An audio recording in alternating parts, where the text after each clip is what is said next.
All right, now, everybody. Quiet, listen to me. We're going to start a show. Now, some of you people have been with me before. You know it's going to be a tough grind, but we're going to have a show.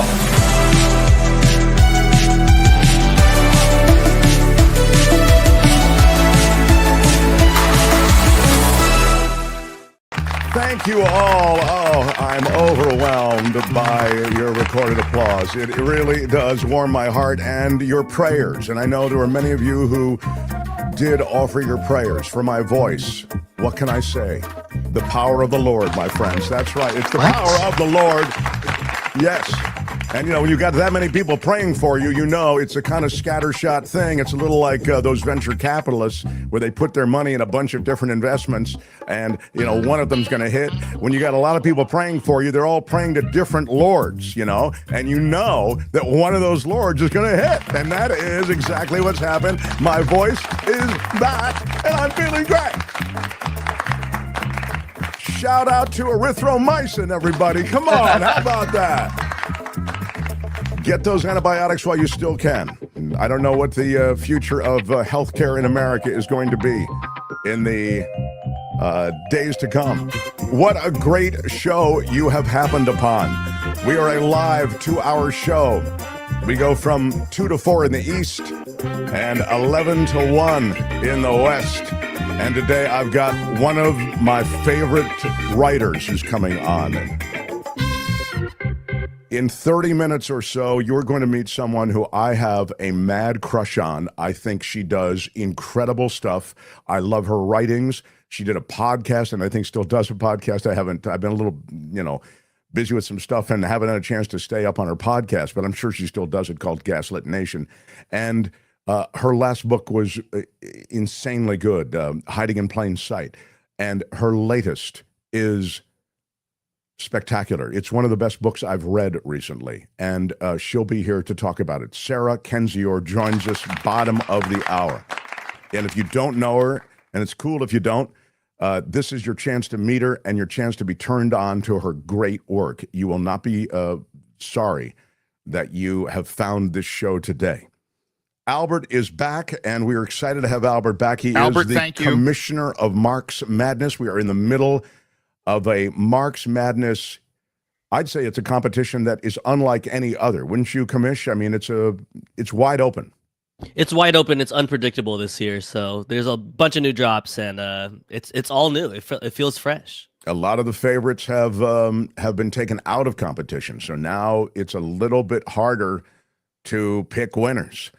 But we will get right into it in a moment. I also obviously want to follow up on what's happening in Washington, and it's stupefying to see the kind of obfuscation, denial, cover up, bobbing and weaving, two-stepping that is going on in Washington. I mean,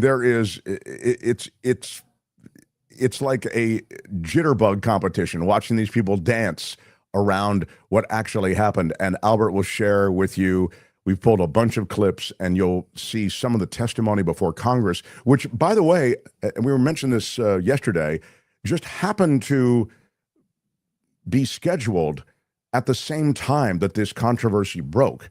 So what you're seeing in Washington is all of these high-level officials who are on this Signal chat who just happen to now be available to Congress people for questioning. So you have, again, Tulsi Gabbard, probably head of tip of the spear, and you have Kash Patel, et cetera, all there answering questions that they never anticipated they would be answering when this congressional hearing was first scheduled. So it was Kismet. It was Kismet, exactly. Mm-hmm. Kim is here. Kim, how are you? And Albert, before I get into Mark's Madness, well, should we get into Mark's Madness first? How would you do this, Commish? Get into today's competition, or would you want to go over the leaderboard real quick? We could go over today's drops and then the leaderboard right after. I love that plan. All right, so without any further delay, now Mark's Madness. I can't believe it.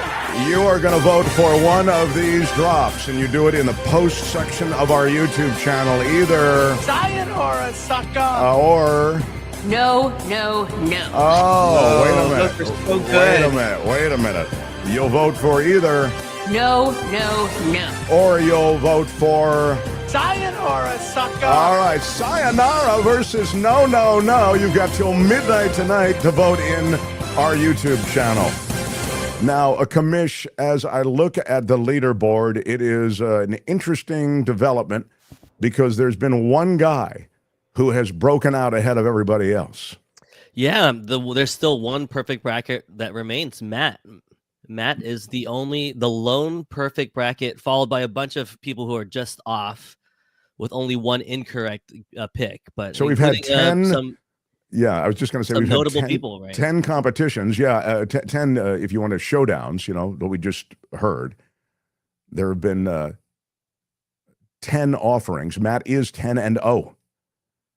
And then Vivian, who is an OG of the show, 9-1, followed by a Michael, also 9-1, Vanessa 9-1, Ray, who wrote me a lovely note the other day on our email. Actually, I was going to share it, and we got a little bit late. Anyway, 9-1 is Ray. Michael Snyder, the culture blaster. Look at that. Holding his own, yes. Michael, whose drop... This is a classic Mark Thompson time waster. That is Michael's drop. It didn't make it into the competition. Nothing. But he is himself in the competition, and he's at 9-1. Amy at 9-1, Linda at 9-1, another Amy at 9-1, Janine, or is that Jean at 9-1? And then we get down to, some of the others that have picked 8 correctly and just have missed 2 of them. Highlighted by you, Mark. You're also 8-2. Yes, myself among them. 8-2. Yeah, thank you very much. Very excited that there seems to be a legit competition. But what happens in these first rounds, right, and commish, is that, you can run hot in the first round and then you can quickly find just yourself. Depends on what you have going deep. Like you could see everyone's champion picks, who they think is going to win. So if any of these champion picks don't move on, then you kind of see the tea leaves there. Like you're not going to go too far. But there's been a pretty consistent good amount of I Blame Yous, which is Kim's drop, and AOC Baby Girl.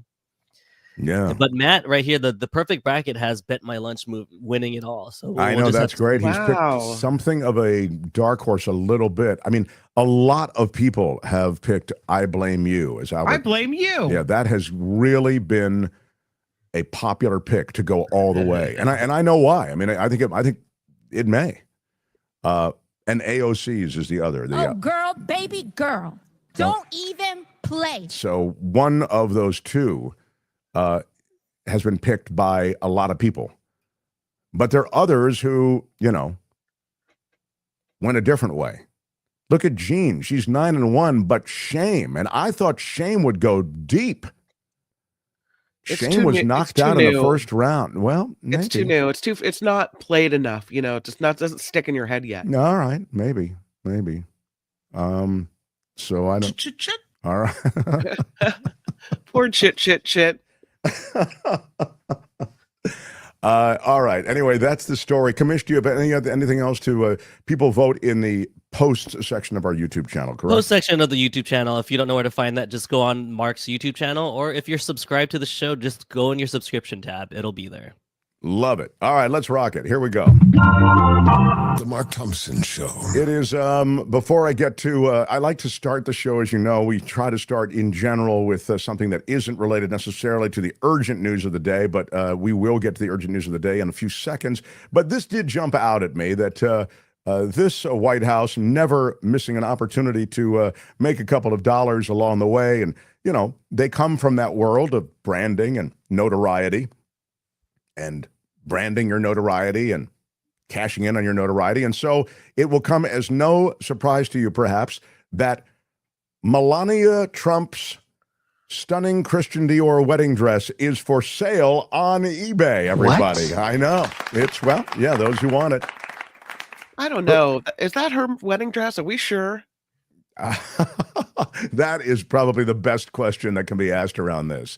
I wouldn't bet on it, but that's what they're representing. And I'm sure there's a certificate of authenticity, and others have been sworn to secrecy It's not if it's fake. not. So That's real. yeah, all right. Well, That's some ugly furniture in that room. Whew. the First Lady's wedding gown appears to be up for grabs for a shocking price. The seller claims to have bought the Christian Dior gown from Melania in 2010. Her iconic dress was featured on the cover of Vogue magazine in 2005. And now, again, the Melania dress, which was reportedly purchased by Melania for $187,000, which is extraordinary because So they wasteful. want a lot less than that. Now they are offering it on eBay for $45,000. So if you want to wear this iconic dress or have it in your living room and some kind of special display that you set up, special lighting, the extravagant Christian Dior magnificence of the gown worn by Melania, you can display it if you win the bidding. Maybe you could pair it with the gold sneakers, the Trump gold sneakers. Oh, that's a and, great some of the idea. other, Gosh, yes.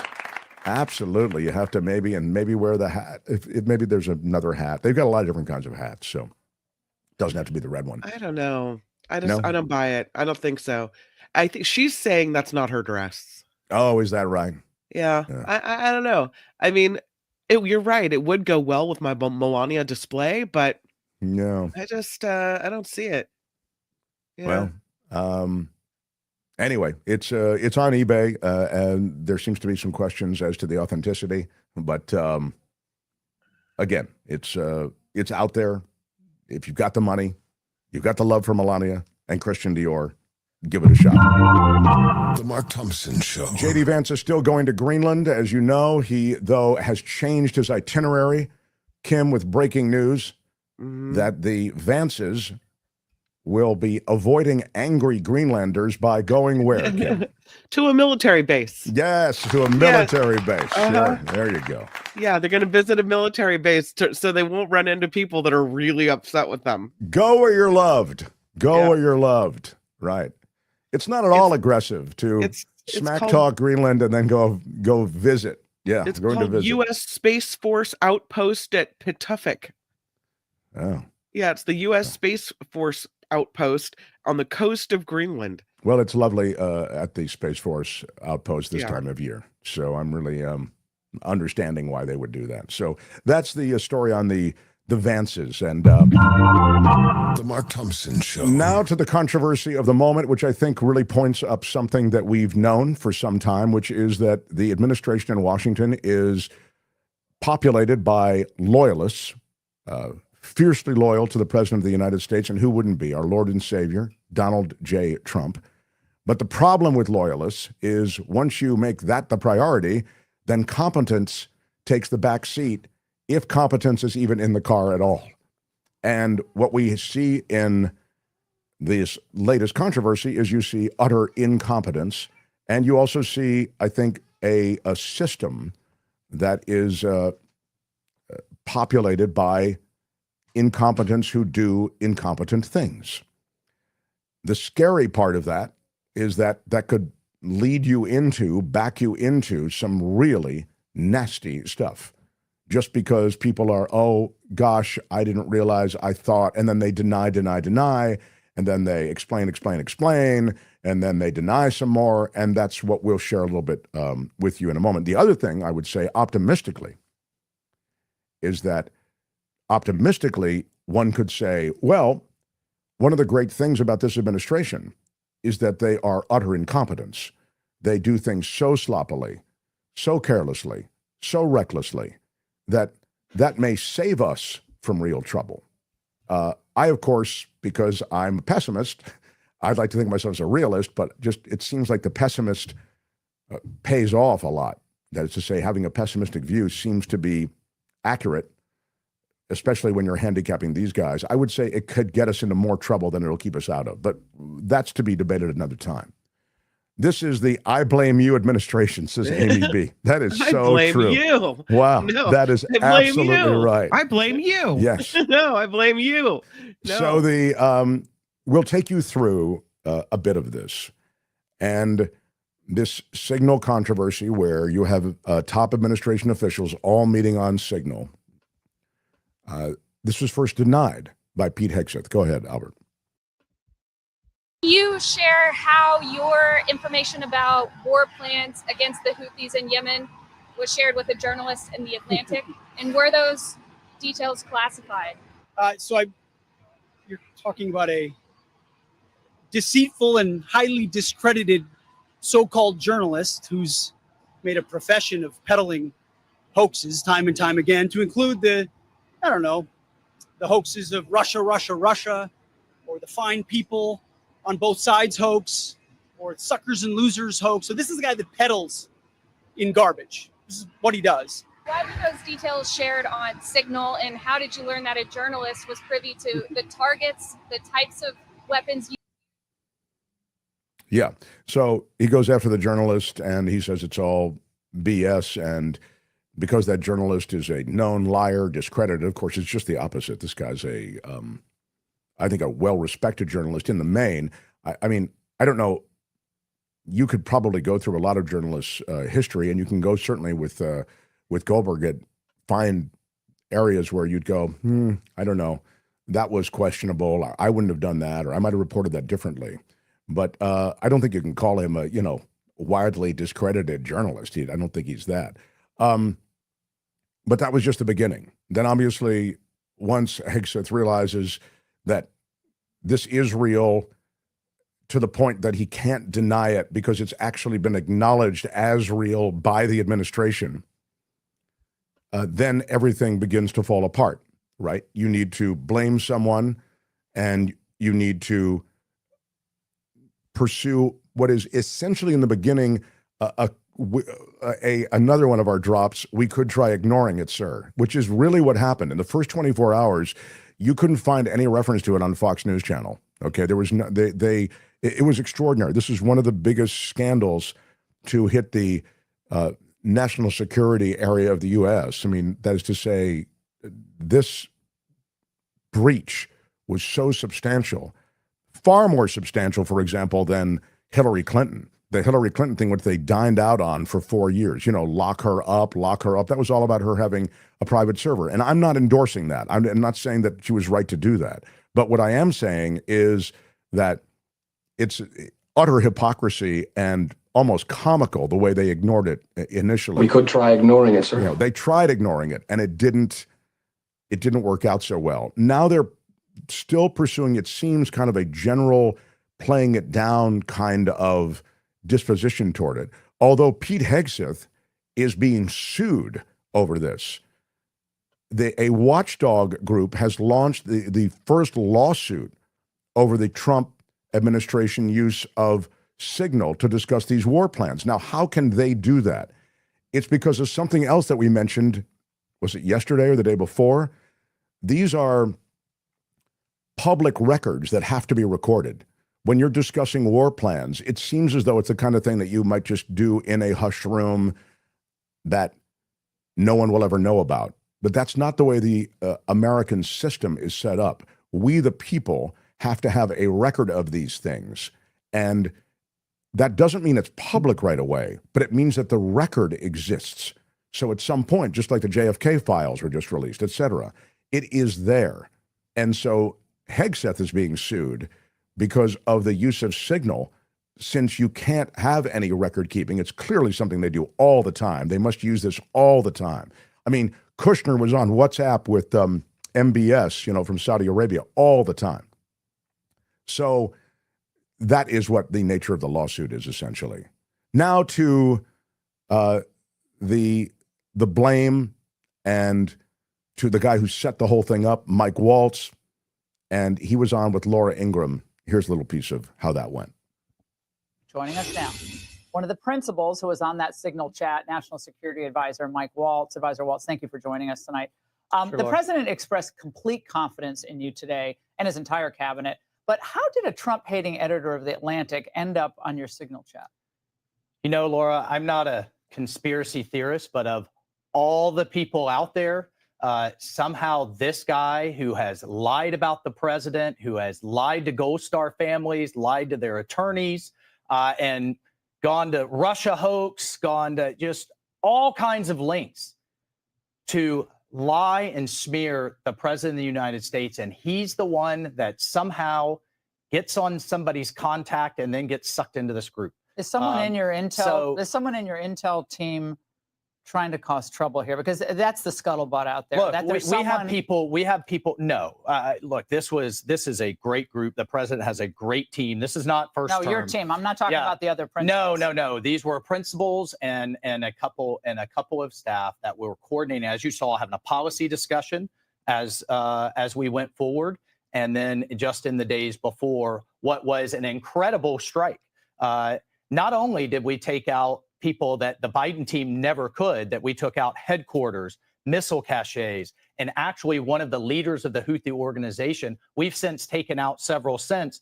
And, that's what they don't want to talk about. They don't want to talk about the success here. They don't want to talk about the hostages getting released. They don't want to talk about the Black Sea ceasefire that we just put in place today as the president ends the largest land war in Europe, or the border, or the fact that Panama just kicked China out of the canal, and success after success after success. So they want to focus on this. It's embarrassing, yes. We're going to get to the bottom of it. I just talked to Elon on the way here. We've got the best technical minds looking at how this happened. But I can tell you for 100%, I don't know this guy. I know him by his horrible reputation, and he really is the bottom scum of journalists. And I know him in the sense that he hates the president, but I don't text him. He wasn't on my phone, and we're going to figure out how this happened. So you don't know what staffer is responsible for this right now? Well, look, a staffer wasn't responsible, and look, I take full responsibility. I built the group. My job is to make sure everything's coordinated. But how did the number? I mean, I don't mean to be pedantic here, but how did the number? Have you ever had somebody's contact that shows their name, and then you have somebody else's number there? I never make those mistakes. Right? You got somebody else's number on someone else's contact. So of course I didn't see this loser in the group. It looked like someone else. Now whether he did it deliberately or it happened in some other number doing on your technical phone, is something we're trying to figure out. I blame you. So your staffer did not put his contact information. No, but how did it end up in your phone? Well, that's what we're trying to figure out. Okay, but that's a pretty big problem. That's what we've got the best technical minds, right? That's disturbing. And that's where, I mean, I'm sure everybody out there has had a contact where it was said one person and then a different phone number. But you've never talked to him before, so how's the number on your phone? I'm not an expert in any of this, but it's just curious. How's the number on your phone? Well, if you have somebody else's contact and then somehow it gets sucked in. It somehow got sucked in. Was Is there that someone right? else supposed to be on the chat? Yeah, like that never happens, pal. Okay. So the person that. Yeah, I'll give Ingram, a little bit of credit for following up, at least to say, but how is it on your phone? I mean, well, you understand when you have somebody's name and you have somebody, and then a different number comes up, and it's I actually don't. I don't understand how a number from outside of your phone, outside of your list, ends up on your phone. So Waltz clearly is. He does that whole thing there, obfuscating like crazy. Why are you talking about, the great, it was a successful mission, the hostage releases, et cetera. But you can't get the stink off of you on this one, and he may pay the price. Although with this administration, there are very few prices to be paid for anything. They don't like to admit mistakes, and they don't like to admit wrongdoing, obviously. And this is something that you could... I suppose you could just acknowledge it and you move on. And, you're serving up so much other crap to the news cycle every day that the media will move on. But that's not what's happened. The hearings, the congressional hearings that were scheduled already, these were hearings that were scheduled about the state of the national intelligence and the state of intelligence as far as the U.S. was concerned in the first 2 months. So these were scheduled hearings. Now they're populated by this question. Show us a little bit of that, if you would, please, Albert. Because the same dance is being done. This is Tulsi Gabbard.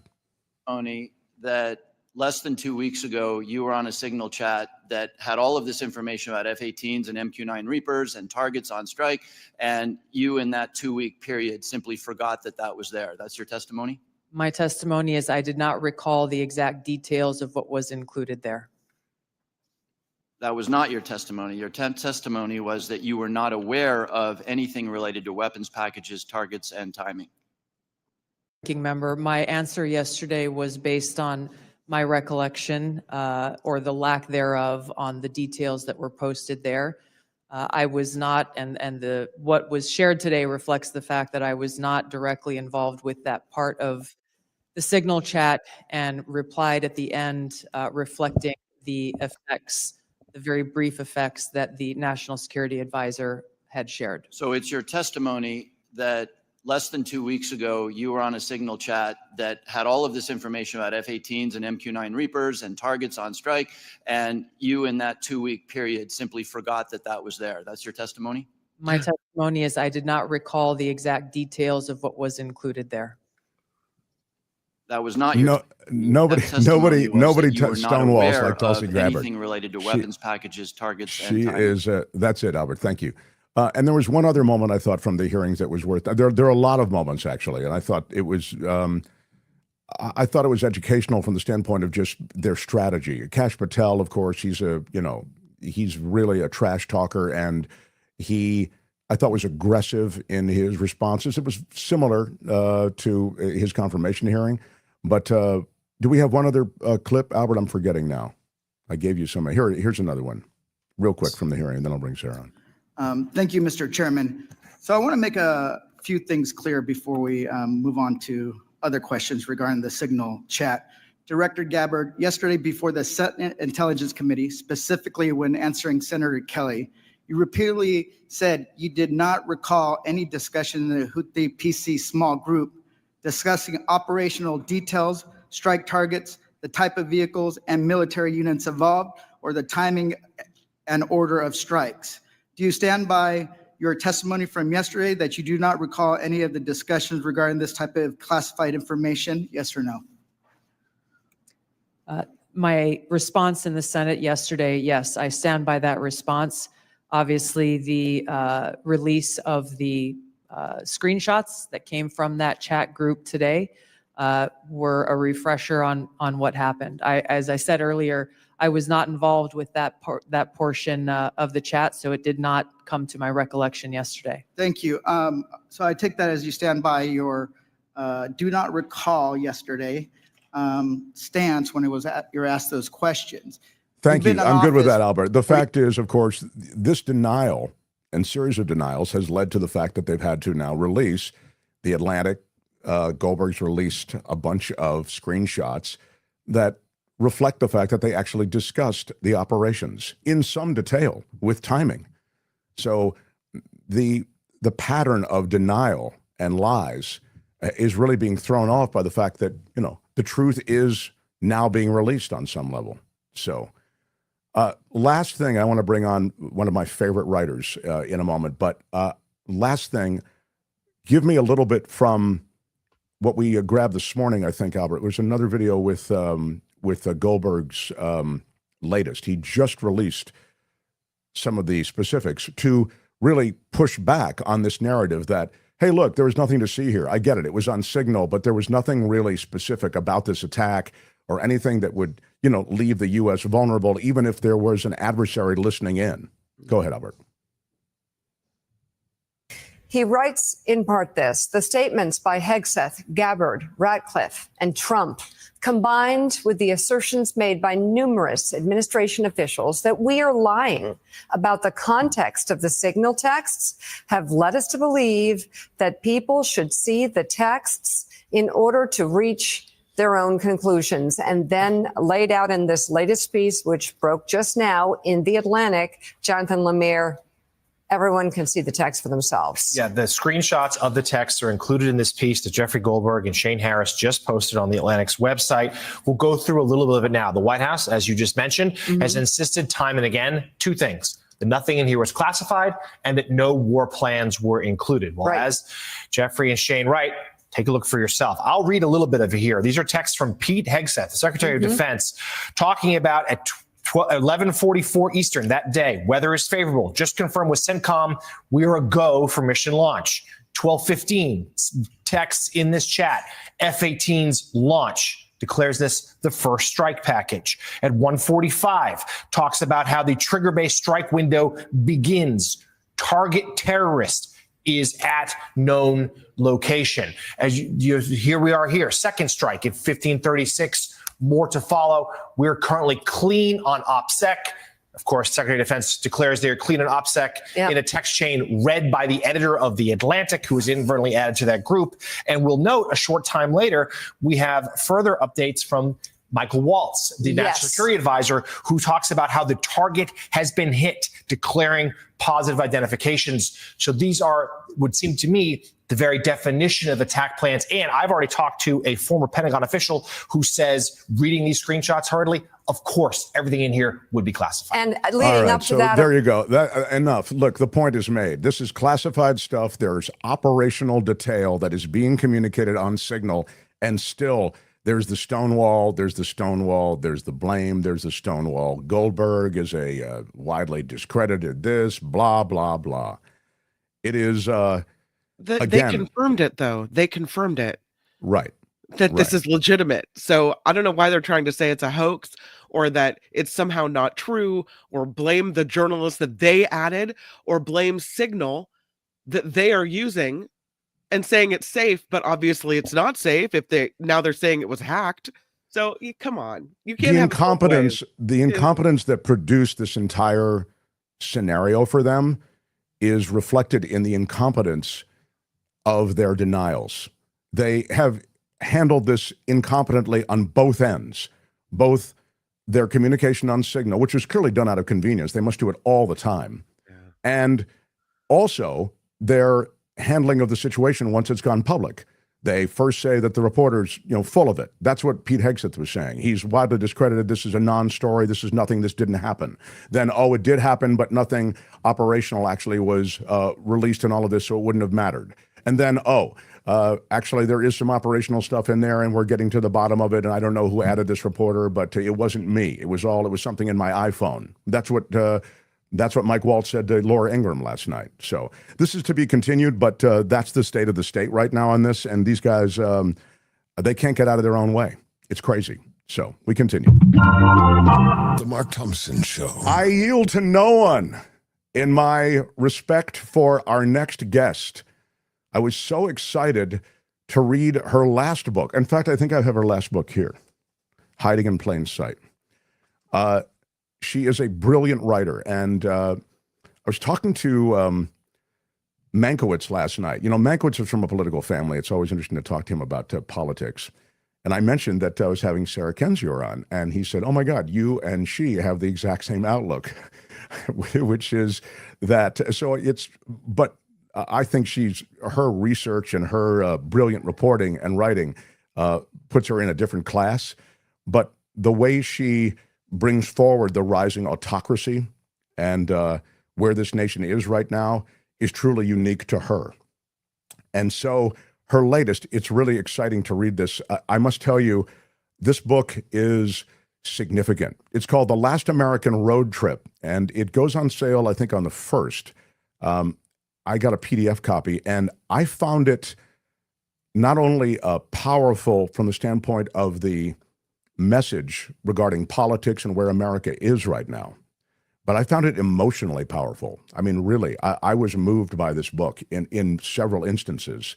So I'm really excited to have her on, and please welcome her, Sarah Kendzior, everybody. Thank you very much. Yeah, look at you. Congratulations. Thank you, and thank you for your kind words on my book. I'm a huge fan, and the Gaslit Nation, your podcast. I mean, I think you're right on about so many things. I want to get to the book. I really want to get to the book because there's so many instructive moments, and as I say, I found it emotional. Your writing is elegant, I might say, in places when you're talking about the relationship with your kids and the way some of the things that are happening in this country land with you personally, particularly as a woman, because I think women have suffered under a patriarchy since the beginning of time, through a religion, through politics, you name it. I can't think of any system created by human beings that hasn't reflected a patriarchy. It's despicable. And the way it's played out in your book is just in some really sensitive, tender moments. So before I get to that, I wanted to ask you about where we are right now. And the idea of where we are right now, to me, especially talking to you, is almost comical because you called this years ago. Yeah. I mean, we're in hell looking for a time machine. Like, I hardly know where to begin because, like I said, I predicted this 10 years ago, and there were a lot of off-ramps that could have been taken to prevent our current crisis, and officials decided not to take them.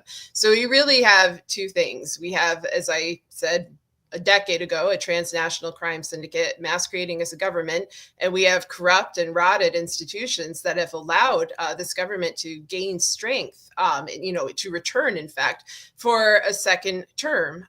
We have a known criminal associate who, prior to taking office, had 40 years of immersion with mafias, dirty business, white-collar crime. None of this was secret. We have a complicit media. But what I'm most afraid of now are the effect on everyday American people, on green card holders, immigrants, vulnerable people, people being attacked and taken off the street, a police force that is out of control. The first Trump term was a prelude of what was to come, which is why it was so essential for them to stop not only him, but his broader network in the second term. And they had ample legal reason and recourse to do so. They decided not to. Biden basically acted as a placeholder president. And now we're at a really frightening time. And it takes a lot to frighten me. I've been speaking out about this for a long time, but the abusiveness of it, the impunity of it is something to behold. Sarah, all of what you just said, of course, is on display. When Trump, as he has done so aggressively in this first 2 months, has gone after the legal profession, he sort of turned his power in that mobster way, leaning on media and legal institutions. This is, again, another plank in that platform that you talked about 10 years ago. Yeah, the most important person in Trump's life has always been his lawyer. And this goes back to the days where he was tutored by Roy Cohn, who really operated more as a fixer and a mentor for him, allowing him all the propaganda and threat and blackmail tactics that he uses today. And then Trump went through a series of lawyers after, in my book you mentioned before, Hiding in Plain Sight, I describe how those lawyers used threats, bribes, other maneuvers in order to make sure that Trump was immune from prosecution. And that's been a lifelong goal for him. And becoming the president in 2016 was a way to achieve that goal. It was a way to achieve, dominance over the lower courts and then eventually over the Supreme Court. And when the Supreme Court essentially granted him immunity from all prosecution, regardless whether he does, thus fulfilling his infamous statement that he could shoot someone on Fifth Avenue and get away with it. That was the darkest moment. That is when I knew we were looking at a reinstallation. But there's a gutlessness in the legal profession. They have acted like this is a soap opera. They have dragged Americans along for this ride of savior syndrome and normalcy bias, pretending that somebody's going to swoop in and stop this. It'll be Comey, and then it'll be Mueller, and then it'll be Merrick Garland. And often the FBI and its heads are people who have their own ties to white collar crime, to the Russian mafia, to foreign states. They don't have a unblemished track record. They have a track record a lot like Trump's in many cases. So in many respects, I wasn't surprised that they didn't act. I was surprised that folks didn't catch on, especially in the Biden term, that these were not the folks that were going to save America. And what was important to do is to create a bulwark against these authoritarian practices between them and the citizens who are going to be hurt. And I think that people do realize that now, but so much time was lost and wasted. That said, it is never too late. It's never too late to do the right thing. It's never too late to stand up for vulnerable people in your community and do what you can to protect them when the government won't. I love that you finish with that because it's so true. I mean, that I think just as all politics is local, we can begin in our local communities and push back, because what's happened is, and this is well documented in Jane Mayer's book, Dark Money. These local legislatures, I'll just say, people who are legislating in one way or another, it could be school boards or whatever, they are sadly infected by money and moneyed interests. And that's really the seeds that we've seen sown through the years. And now, sadly, we're kind of living the results of those seeds having become fertile and on full display. Yeah, absolutely.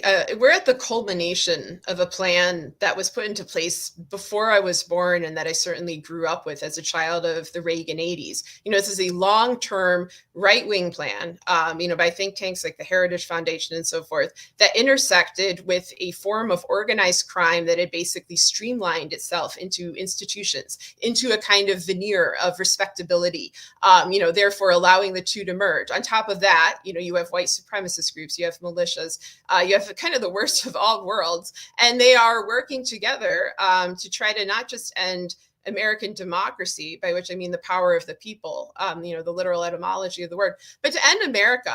They see America as something that can be stripped down and sold for parts. And I've been saying that for 10 years, and we're now seeing it. And they don't care if the buyer is foreign or domestic.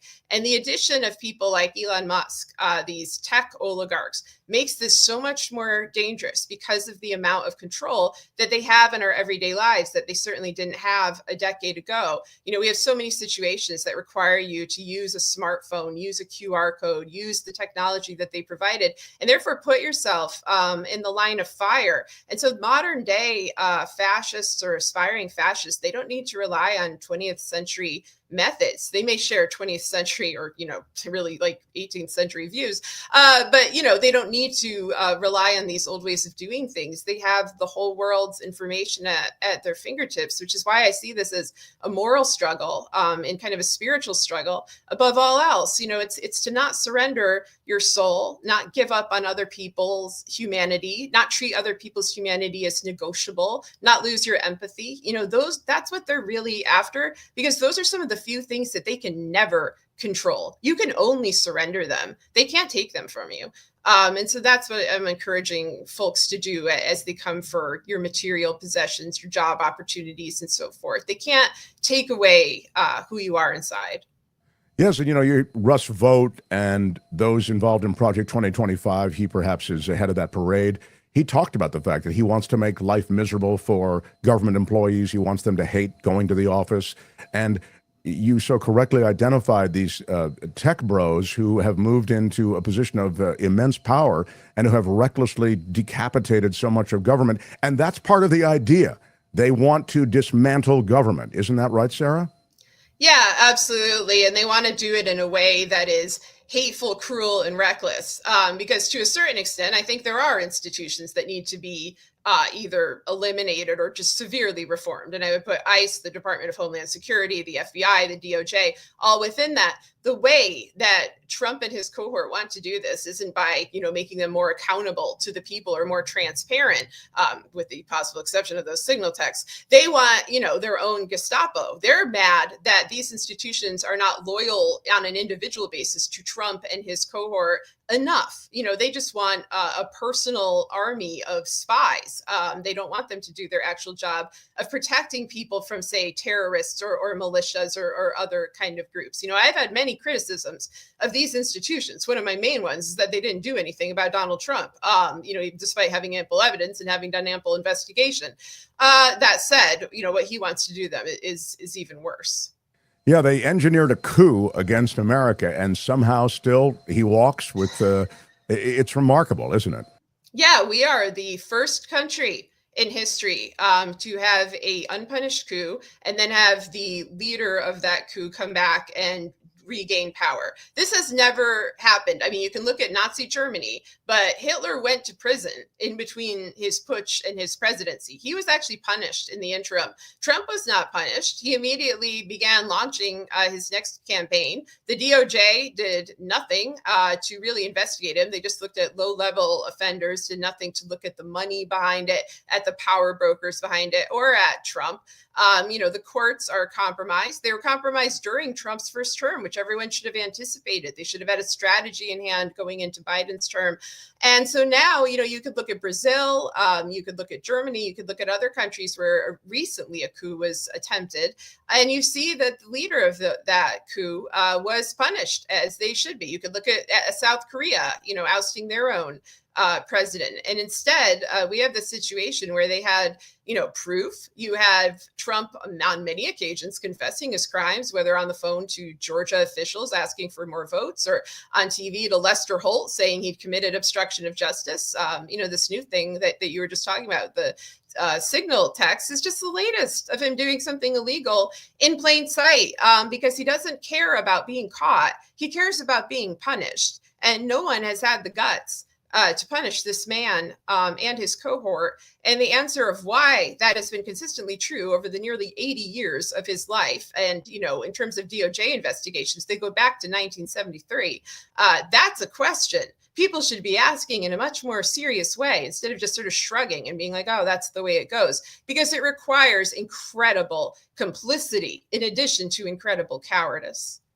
Wow, that's just so well said. We're getting a bunch in the chat right now. People want to buy your book, and we haven't even discussed the book yet. Please do.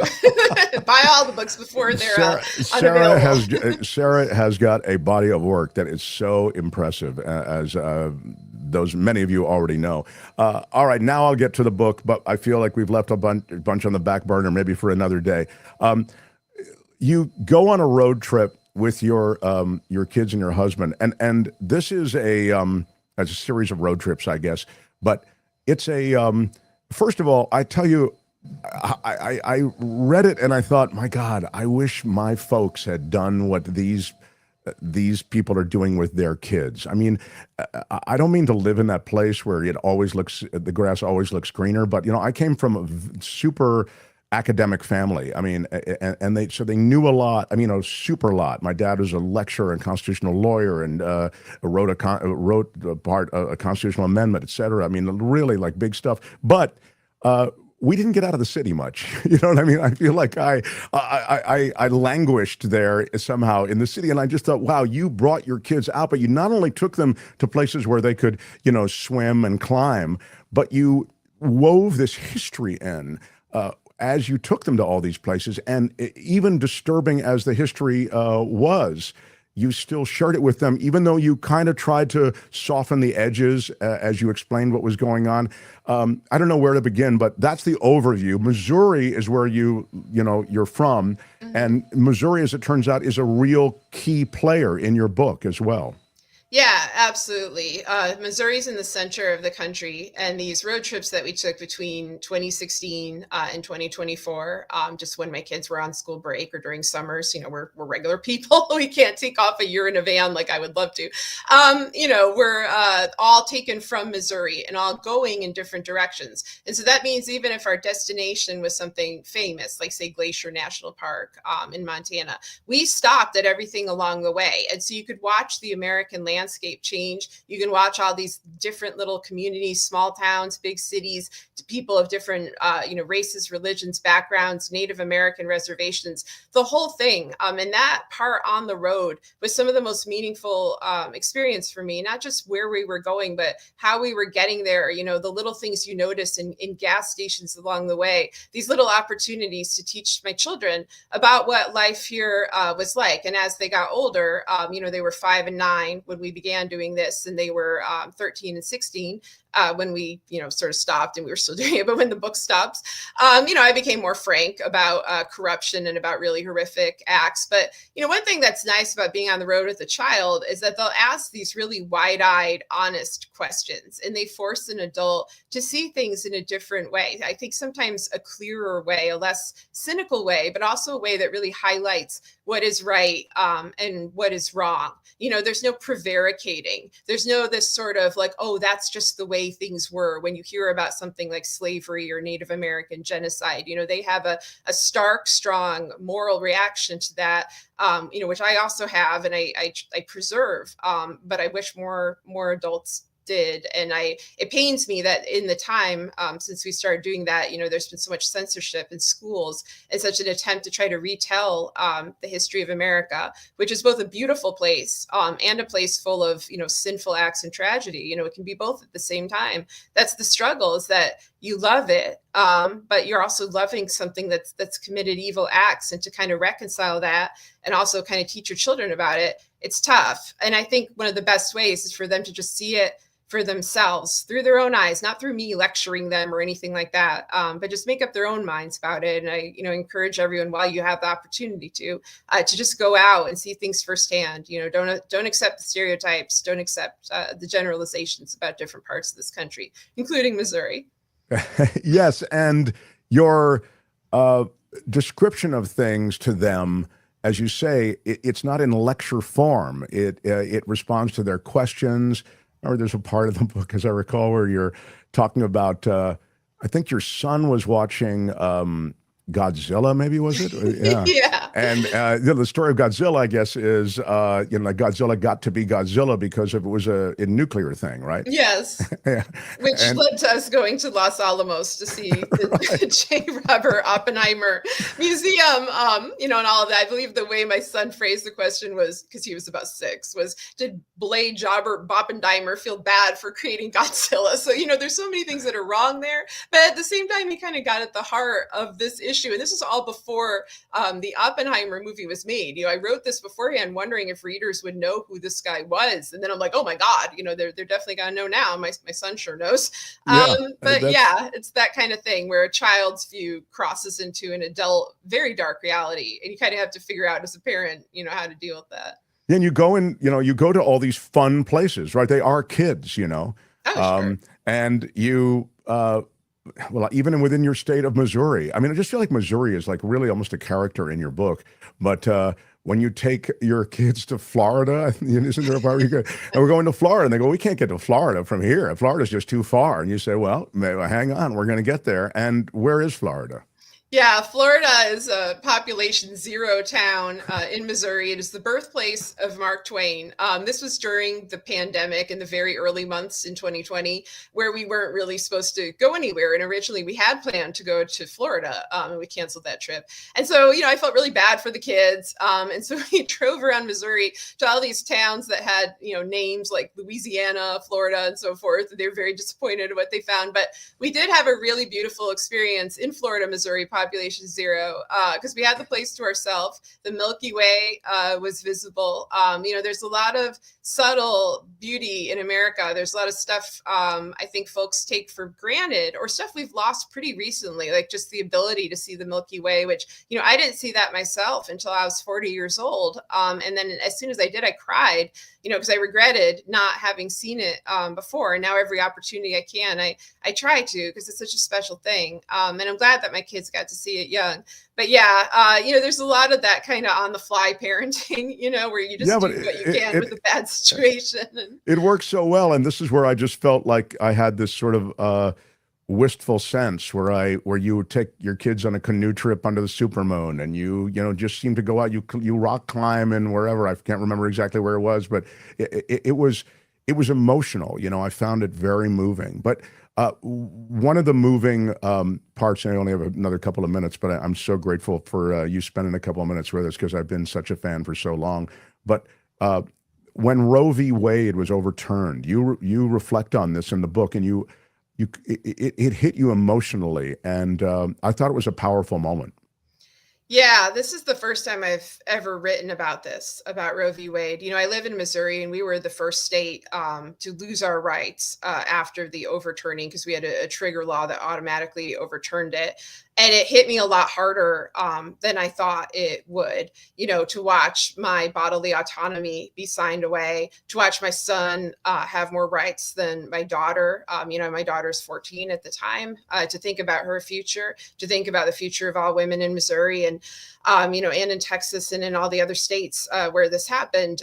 It was a real gut-wrenching thing, because I think, as a woman, sure, you face patriarchy and whatnot, you get disrespected and whatnot. It's a different thing when it is legally codified, and when the people who you think are going to stand up for you are instead telling you somehow deserve it because you live in Missouri. And the funny thing is, I live in St. Louis. I live 20 minutes away from Illinois. And I kept wondering, if I drive into Illinois, am I suddenly a person worthy of respect because I now live in a Democratic state? And if I drive back to St. Louis, I'm not, even though St. Louis is more liberal than the county in Illinois that I drove to. These ideas of red and blue states, they're crap. I've been writing that for a long time, that America, it's purple like a bruise. And so, yeah, that's in there. And, I hope. Well, also just on that point, and not to interrupt, I would just wanted to mention, because you mentioned it in the book in great detail, the slavery history of America is so played out in just the way that you described just now. That's why I wanted to make the point that, in one state, slavery didn't exist. In another state, it very much existed. And you even talk about Dred Scott, because that also happened in Missouri.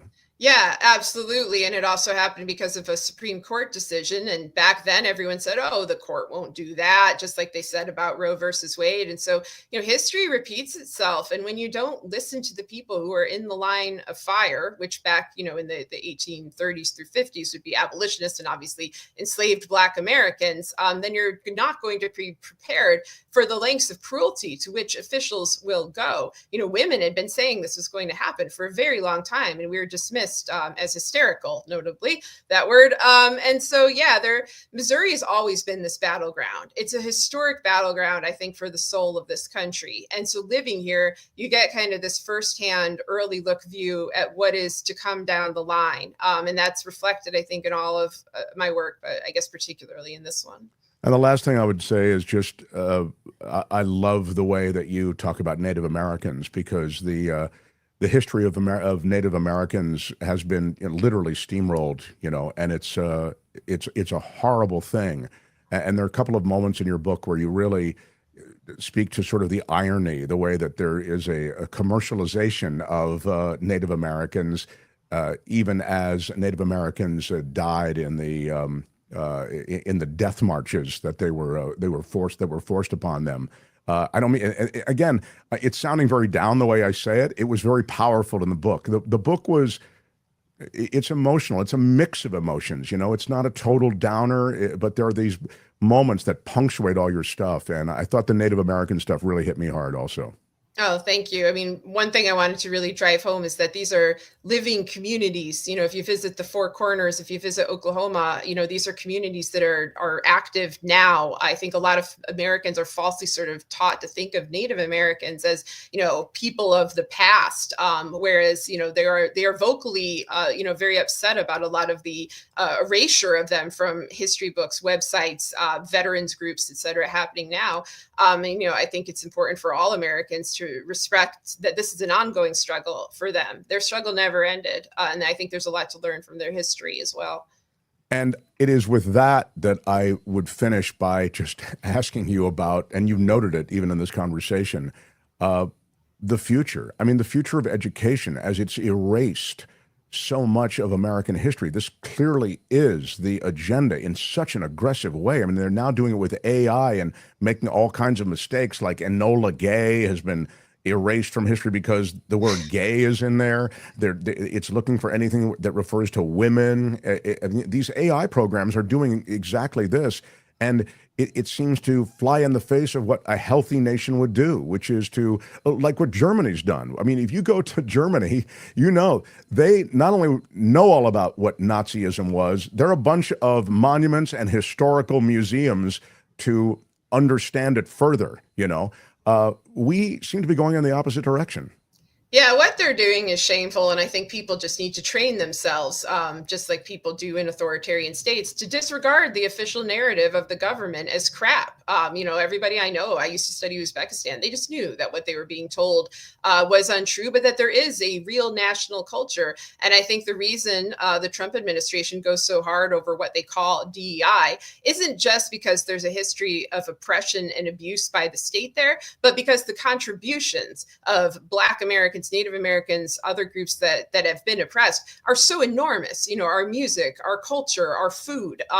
We are a culture that, I don't want to say it's a melting pot because that sounds too euphemistic, but that is influenced by people from a lot of different backgrounds, that owes a lot to people from a lot of different backgrounds, and they just want to take that history away. And it comes through in my book, which and then the Last American Roadtrip, which I really thought was one of my less sort of overtly political groups, political books, but now I worry it will become controversial. People like, you can look at Mammoth Cave in Kentucky. I have a chapter on that and about the enslaved Black Americans who mapped that cave, who were self-taught geologists who did this great contribution to our country. There's so many folks like that who were ignored already and now are being purposely, attempted to be erased from history. So just don't let them do it. Just tell the stories anyway. Ignore them. You don't have to do what the government tells you. Yeah, I mean, it's sad. You'd like to, we grew up with this myth of American exceptionalism, and you'd like to think that your government is giving you the straight shot, straighter than you'd get if you were living somewhere else. You always hear that, everyone comes to America because because of the opportunities that America offers and the freedoms that we have. And it's really, sadly, all going away. There might have been a moment in that sort of post-war moment where you felt as though, well, this really is the promised land, and America still offers many opportunities. And I think you're fair in that assessment, but wow, we're in a really dark place right now, and it's interesting to see the way in which you educate your kids, because you're very kind in the way that you communicate with them. Give me an update on the kids now. What so the latest is what? My daughter's an awesome musician. She's a violinist. She's going to be heading off to college next year. My son's going to be starting high school. It's just very, very relieved to not be in 8th grade anymore, like every 8th grader in America. So that's basically it. I don't know what we're doing, for the summer. Hopefully we'll have another road trip in. Hopefully it won't be too perilous. There's always more to see. There's always more I want to show them. That's one of the things that breaks my heart is that, there's places I promised to show them, and I really want to make good on my word. So hopefully that'll happen. You guys seem like wonderful parents, and you're just a wonderful mom, and you're just a super writer, and I love your stuff, love your thoughts. Hope you'll come back again, and I encourage people to get the book. So we will have, there it is. You can sign up for Sarah's newsletter. Oh, okay. One thing at a time. SarahKendzior.com, KENDZIOR. For those who are listening on the podcast, it's Sarah, KENDZIOR, SarahKendzior.com. And just FYI, that's a bit of an outdated website, but you can have the same name and then go to Substack, SarahKendzior.substack.com, and it's free. It's a bunch of free articles, lots of travel themes, lots of history, same kind of stuff as the book a lot of the time. So cool. that website is still there technically. We'll have a link to, there it is, correct. It's SarahKendzior.substack.com. And then we'll have a link to the book. So it'll be under this video. And this crowd that comes to this show, smart, and they like to read, and I've heard from other writers that they've really gotten a bump from the show, and we hope that you do as well, because this book should be read, The Last American Roadtrip. And there you go. I'll join you in Substack. Says, yay, Sarah, says Jeff Carter. Look, a lot of love for Sarah. Isn't that great? It's really nice. Thank you. Yeah, really, really cool. All right. So, Sarah, until next time, thank you. Yeah, appreciate you being here. Thank you for having me on. Sarah Kendzior, everybody. Right on. The Mark Thompson Show. It was great. I loved it. How would you handle this? We could try ignoring it, sir. Morning. You cannot say you love your country. Where are my weed smokers at? Stay at home and get baked. Right on, everybody. Right on. Glad everybody could make it. How great is Sarah? Pretty incredible, huh? Man. Be pretty cool to... I don't have any kids. Maybe that's why I'm so moved by her book and the relationship with her children. I always like Kim's relationship with her kids and Sarah's relationship with her kids. And I don't know, I just find myself very taken by that, and she's really just, she's created almost a learning environment in the fun, so that just seems like really cool. I know if I had kids, I'd be a lazy parent. I would think, oh, that's great. But I wouldn't do any of that stuff,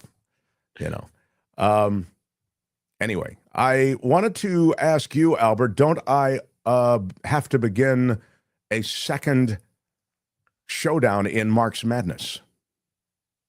You do. It is the second hour. It is the second hour, and so it is in that spirit that we do it. Now, Mark's Madness. And these two go up against each other. You'll vote either for... Oh, no, where is it? Oh, my gosh. Someone did this to spoil our Christmas. That's it, right. Spoil our Christmas against... Have you ever seen anything like this? Yes, it's either... Someone did this to spoil our Christmas. Or... Have you ever seen anything like this? You'll vote in the posts section of our YouTube channel until midnight tonight. Good luck! Wow. I mean, it's... if I had to handicap that, I would think Spoil Our Christmas might take this one. Yeah, I think so. Yeah. And the early voting very one-sided for that. Oh, Spoil Our Christmas is taking it. Let me see the voting, Albert, please. Let everybody see the voting. If you're watching on YouTube. Very early, it just got published. So actually, it just updated. Maybe people heard what we just said and they wanted to spoil our Christmas. I guess Spoil Our Christmas is now trailing Ever Seen Anything Like It. And in the first hour, it was Sayonara going up. Sayonara, sucker! Yeah, going up against No, No, No. No, no, no. I love No, No, No, but No, No, No isn't even in the hunt. I just can't. It's 28% for No, No, No, 72% for Sayonara, sucker. Oh. And then, so it looks like kind of a dead heat for Spoil Our Christmas. And have you ever seen anything like it? Early on, so we'll it's see. Still early. Yeah. Still Towards early. midnight. Yeah. These are the mail-in ballots. It's what. Yeah. This is pretty great. All right, so I'm just looking ahead. I've got Belinda Waymouth still to come in this hour. We'll talk environment and the planet and the EPA. There's still people working at the EPA, but they're taking all their money.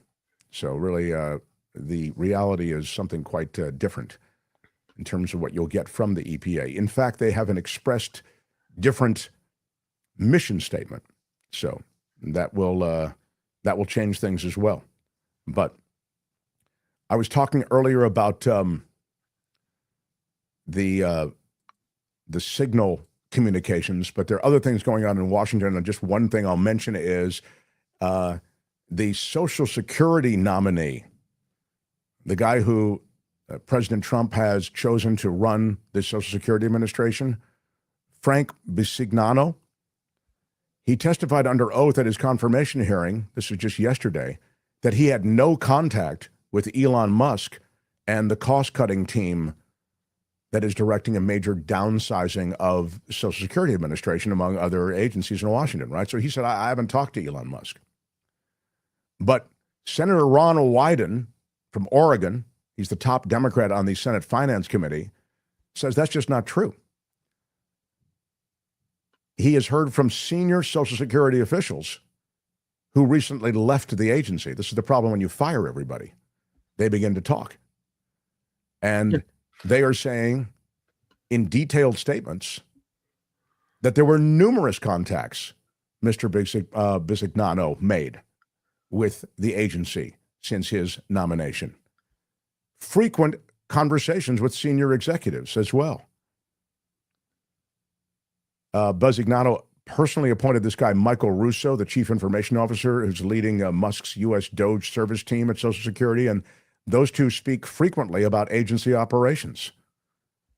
This has been confirmed by the Washington Post, and apparently then Bisignano is just lying. I mean, he said, I don't talk to Musk. Turns out he's talking to him all the time. It doesn't matter. He'll get confirmed anyway. Oh, I mean, most certainly, yeah. Others have been caught in lies recently, and they've been confirmed, so they just look past this. He was confronted during these confirmation hearings with this information, and he just basically ducked it. He said, I don't know this guy. I don't know this as a DOGE person. I know this guy, Mike Russo. I've known him for 20 years, but I wasn't talking to him about DOGE stuff. I was just talking to him. I always talk to him. So that's the two-step that he's doing. It was a really intense exchange in Congress during this confirmation hearing. But Social Security, where customer service has plummeted, as you know, under the acting commissioner, and the acting commissioner has said, I'm taking direction from the Musk team. There are huge policy changes going into effect, and Social Security is definitely on the block. I never thought, and even in the Rush Vote Project 2025 expressed plan, Social Security was not supposed to be up front. It wasn't the first thing they were going to do. They were going to do all this other stuff, dismantling government. But the privatization or dismantling of Social Security, that was going to be a back burner item once this other stuff went down. But they're leading with it in their first 2 months. They have been rampaging through Social Security, said Wyden at this congressional hearing. This is the confirmation hearing. And I need to know if you're responsible for some of this current chaos, he asked. And this is sort of, at that point, as Kim says, the stuff that Democrats do. And he's doing good things. I mean, I think that, Ron Wyden is one of the good guys, but there's no stopping this train. And so Republicans have supported Besignano and agreed with the goal to bring down fraud and what are known as improper payments. But this is BS. You understand that? Social Security doesn't really have a lot of fraud. It's one of the most efficient agencies in Washington.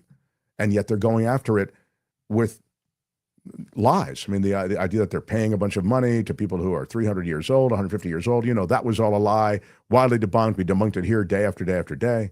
It was just that was a coding system that they use at Social Security. But there's such a recklessness and an aggression concerning all of this that it's a remarkable thing to see. But that's the latest. And as Kim says, he'll be confirmed because, lying is the coin of the realm. And so this guy who is committed to changes at the Social Security Administration, and those changes may very much involve privatization, he will be confirmed. We will see. Now, Kim. Yes, sir. I'd love some news. Then I've got Belinda still to come, and I have law and disorder. I have stories from the sky. I've got a lot of stuff, and I got to get it all in. So I implore you, I beseech you, I ask you, smash the like button like a boss. With your iron rod. Smash that like button with an iron rod, baby. With your iron rod. And you will go to heaven. And the other thing is, if you haven't subscribed, well, I don't mention it much because I don't like to play the heaven card, but you will go to heaven if you smash the like button. Smash it with your iron rod. I mean, who knew it was that easy? Am I right? You didn't know it was that easy? It is. Okay.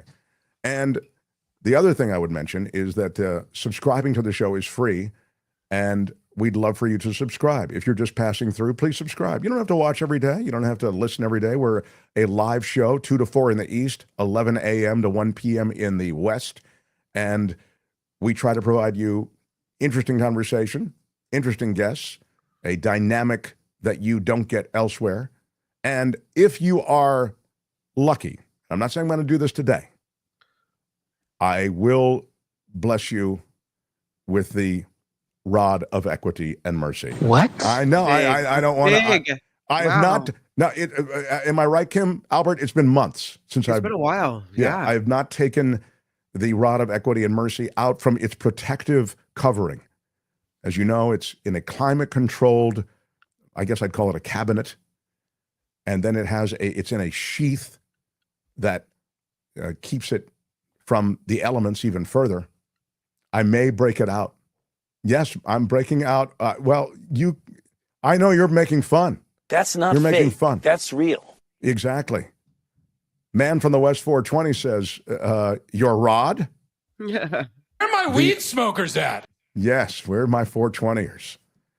But my point is, if you subscribe in the next couple of days, it's very likely that you will have bestowed upon you the rod of equity and mercy. Receive the rod of equity and mercy. We're not doing it yet. We're not doing it yet. There's a ceremony. It's a small ceremony. It's a brief ceremony, but it is a powerful ceremony. And you will receive it and guarantee your place in heaven if you subscribe to the show. So again, smash the like button. Smash it with your iron rod. Subscribe to the show. Guarantee your place in heaven. Mark Thompson Show. The Mark Thompson Show.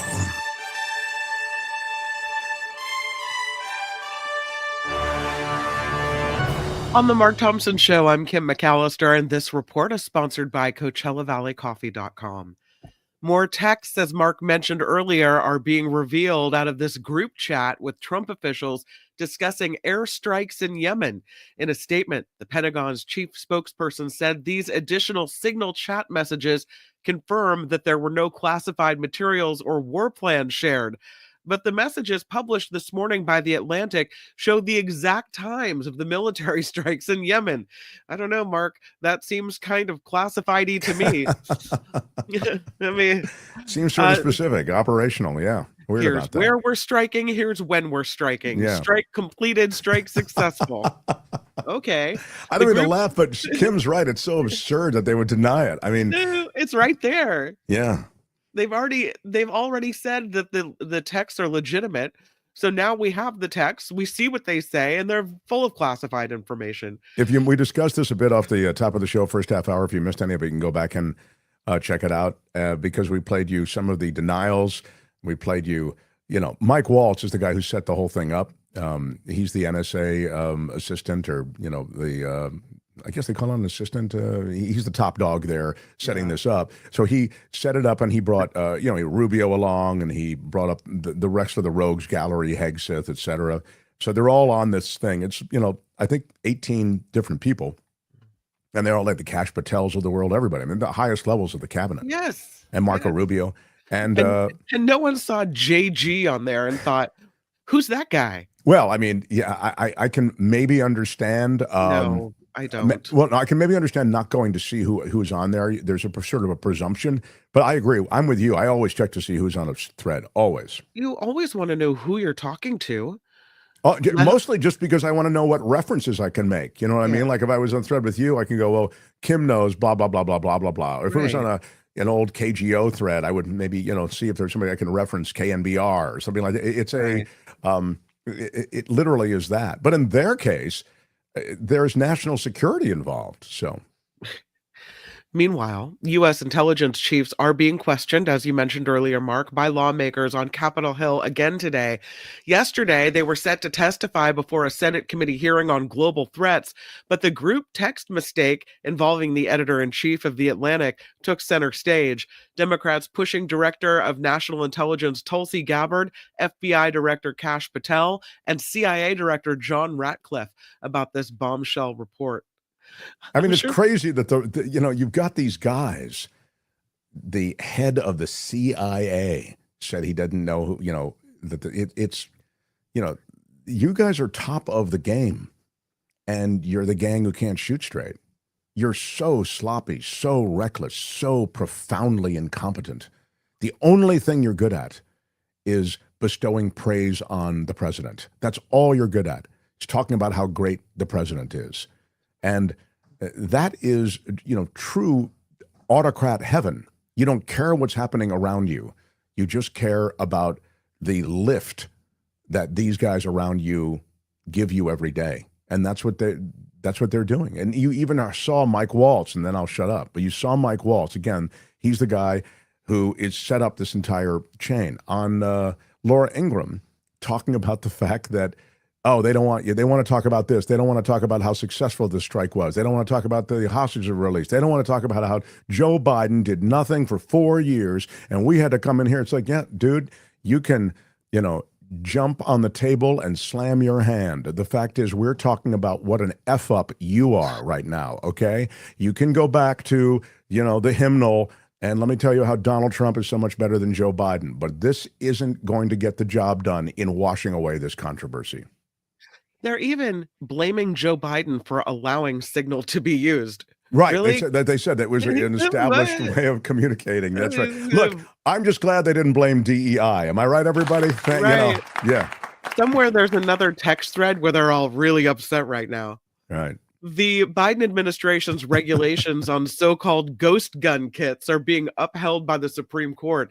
These kits easily allow people to get the needed parts to build firearms. The regulations require manufacturers and sellers to get licenses, put serial numbers on products, conduct background checks, and keep up with records. And again, the regulations on ghost guns from the Biden administration being upheld by the Supreme Court. Yeah, so the Supreme Court does one thing right. A federal judge is siding with a Columbia University junior who says her legal residency status was revoked after she was arrested at a pro-Palestinian demonstration at Barnard College this month. The judge issued a temporary restraining order against ICE, blocking them from detaining or removing Yunseo Chung. The 21-year-old has a green card since her family legally moved here from South Korea when she was a child. Yeah, she was picked up for being at a demonstration against what was going on in Gaza. Isn't that right? Yeah, that's right. It's crazy. Executives at NPR and PBS are facing allegations of political bias in Congress. During a House DOGE hearing over public funding for the outlets, Georgia Congresswoman Marjorie Taylor Greene claimed hardworking Americans are being forced to subsidize news outlets with a communist agenda. NPR's head Catherine Marr said PBS and PBS President Paula Kerger defended their outlets, claiming they both subscribe to the highest journalistic standards and they are not biased. Both cited the continued need for the millions of taxpayer dollars, noting they are the only source of news in smaller communities. House Speaker Mike Johnson says some federal courts can be eliminated by Congress. He spoke today about federal judges that have ruled against the Trump administration. In recent weeks, Johnson said Congress had the ability to get rid of federal district courts, citing constitutional authority given to Congress to ordain and establish courts. Congress has eliminated some courts in the past, including the Commerce Court in 1913 and the Court of Claims and the U.S. Court of Customs and Patent Appeals in 1982. President Trump asking the Supreme Court to freeze millions of dollars in grants to states to address teacher shortages. The White House alleges the money was being used on diversity, equity, and inclusion programs. No. The Trump administration claimed it was ending funding to state programs as part of its crackdown on those DEI initiatives. The latest move in Trump's second term to question federal district court judges' power to temporarily block his policies. 4 American soldiers have died after they disappeared during a training exercise in Lithuania. The soldiers were reported missing from a training ground in Pobrad, less than 6 miles from the Belarus border. The soldiers were traveling in one of the largest armored vehicles used by the U.S. military. They think it may have fallen into a body of water. This is weird. Packages of mystery seeds being mailed to Texas from China are showing no signs of slowing down. The Texas Agricultural Commissioner, Sid Miller, says whoever is sending these unsolicited is now branching out. A full plant was sent to one resident, being shipped off to horticulture experts at Texas Tech for identification, and is now part of a larger investigation by the USDA. That's bizarre, isn't it? Yeah. Oh, weird. Lastly, chewing on gum can release hundreds of tiny microplastics into the body. Researchers at UCLA are studying how microplastic shards have been entering the human body. Scientists have discovered microplastics in all parts of the body, including the brain and the bloodstream. For the UCLA study, a PhD student chewed different brands of gum, and then researchers ran a chemical analysis of her saliva. They found chewing one piece of gum could release an average of 100 particles of microplastics. So far, there's no direct evidence showing that microplastics are harmful to human health, but do you really want those in there? I don't think so. Yeah. Trying to avoid trying to avoid that microplastic still. All right. Oh my God. So much for gum. Come on. I guess it's everywhere. Yeah. It's all over the place, especially in the gum. But they've been trying to figure out the precise ways it enters the blood that it enters our bodies, right? Sure. So I guess this is one of many ways. This report sponsored by CoachellaValleyCoffee.com. Oh, I love my Coachella Valley coffee. If you're new here, do yourself a favor. Go to CoachellaValleyCoffee.com. Check out their coffee or their teas, their spices. There are subscriptions that will save you money. But there's another way you can save money. You can use our exclusive discount code MARKT, and you'll get 10% off whatever you get on the site. If you get coffee, you get tea, you get 5 pounds, you get 2 pounds, whatever. Every time you go back, use it, MARKT at checkout, and you will get 10% off. And I, right now, am enjoying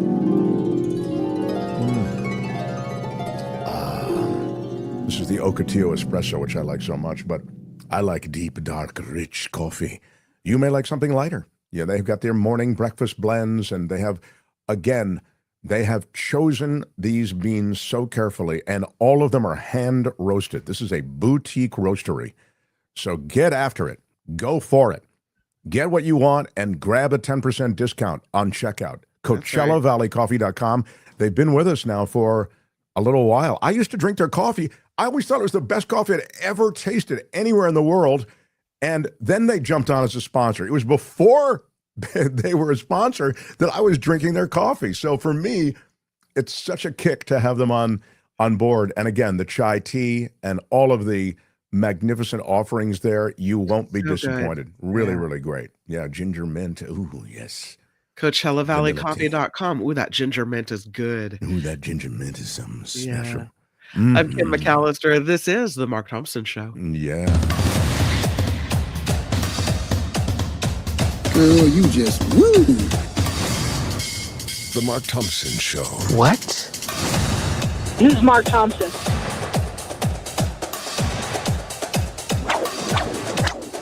Feels great.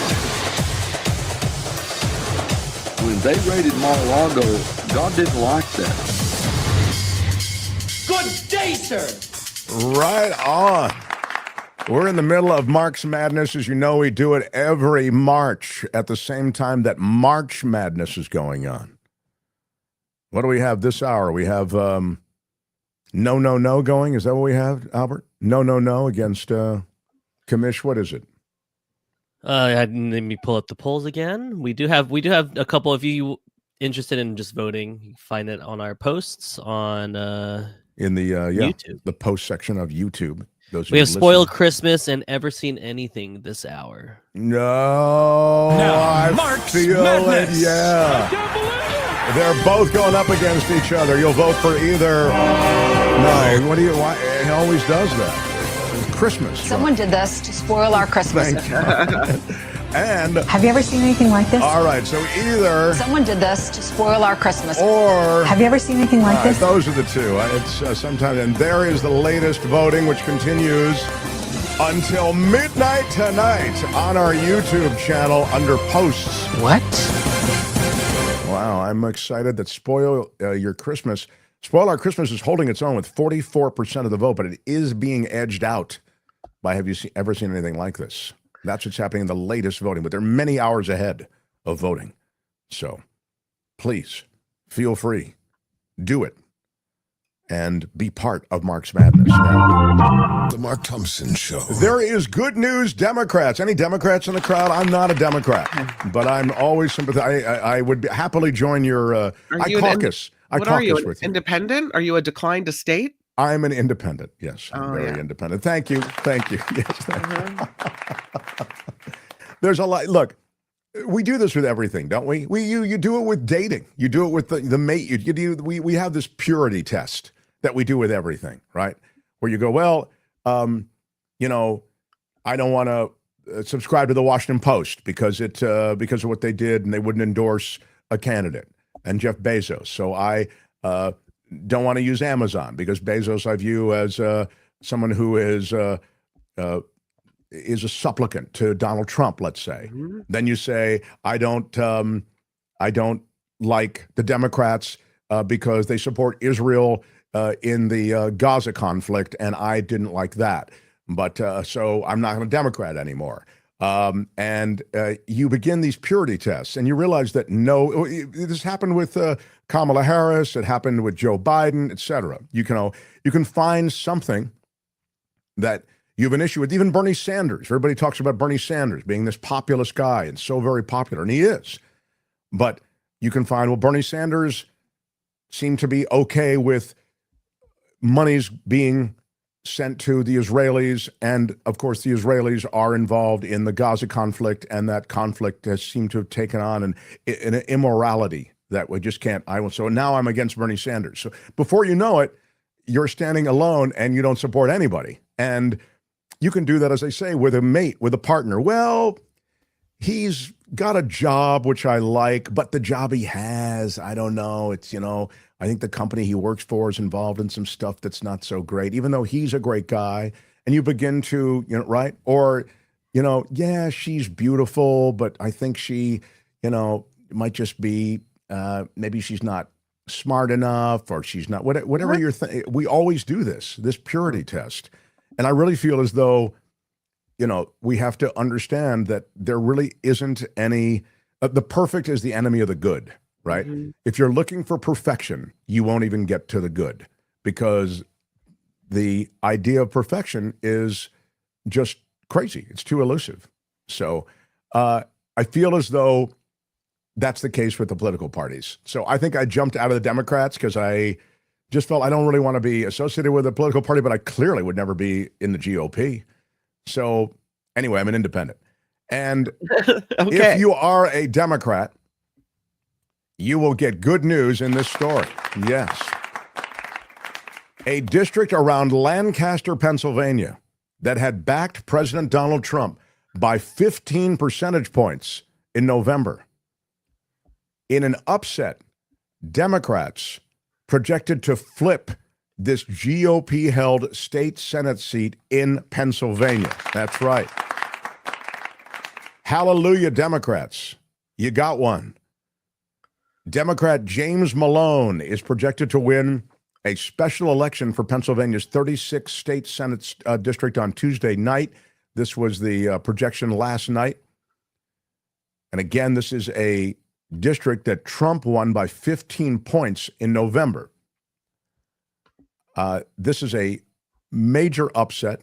Republican Josh Parsons going down, and it's an encouraging sign that the Democrats' coalition of highly engaged, highly educated voters continues to give them an advantage during what? Low turnout elections, which is oftentimes these special elections. They fall into that category. So once again, you can look at this and say something else. And that is, we had Nathan Taylor on yesterday. Gosh, so interesting that Trump carried the district by 15 points, yet when they had the special election for this seat, the Democrats won. Just odd. Like, this happened across Pennsylvania. We showed you even in populous regions of Pennsylvania. You can go back and watch some of that video yesterday with Nathan Taylor. So you're telling me, wait a minute, that Trump won all of these various critical districts, even these populous regions around Philadelphia, et cetera.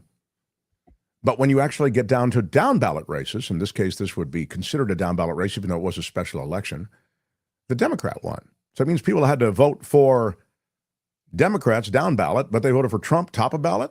And that is the statistical anomaly that Nathan Taylor points to when he talks about trying to identify fraud in the last election. So that, again, but if you just want to walk away with the good news, it's that a seat was flipped in Lancaster County in Pennsylvania. So congratulations to the Dems. I offer my congratulations, and let's see what happens in other special elections as we continue. So, The Mark Thompson Show.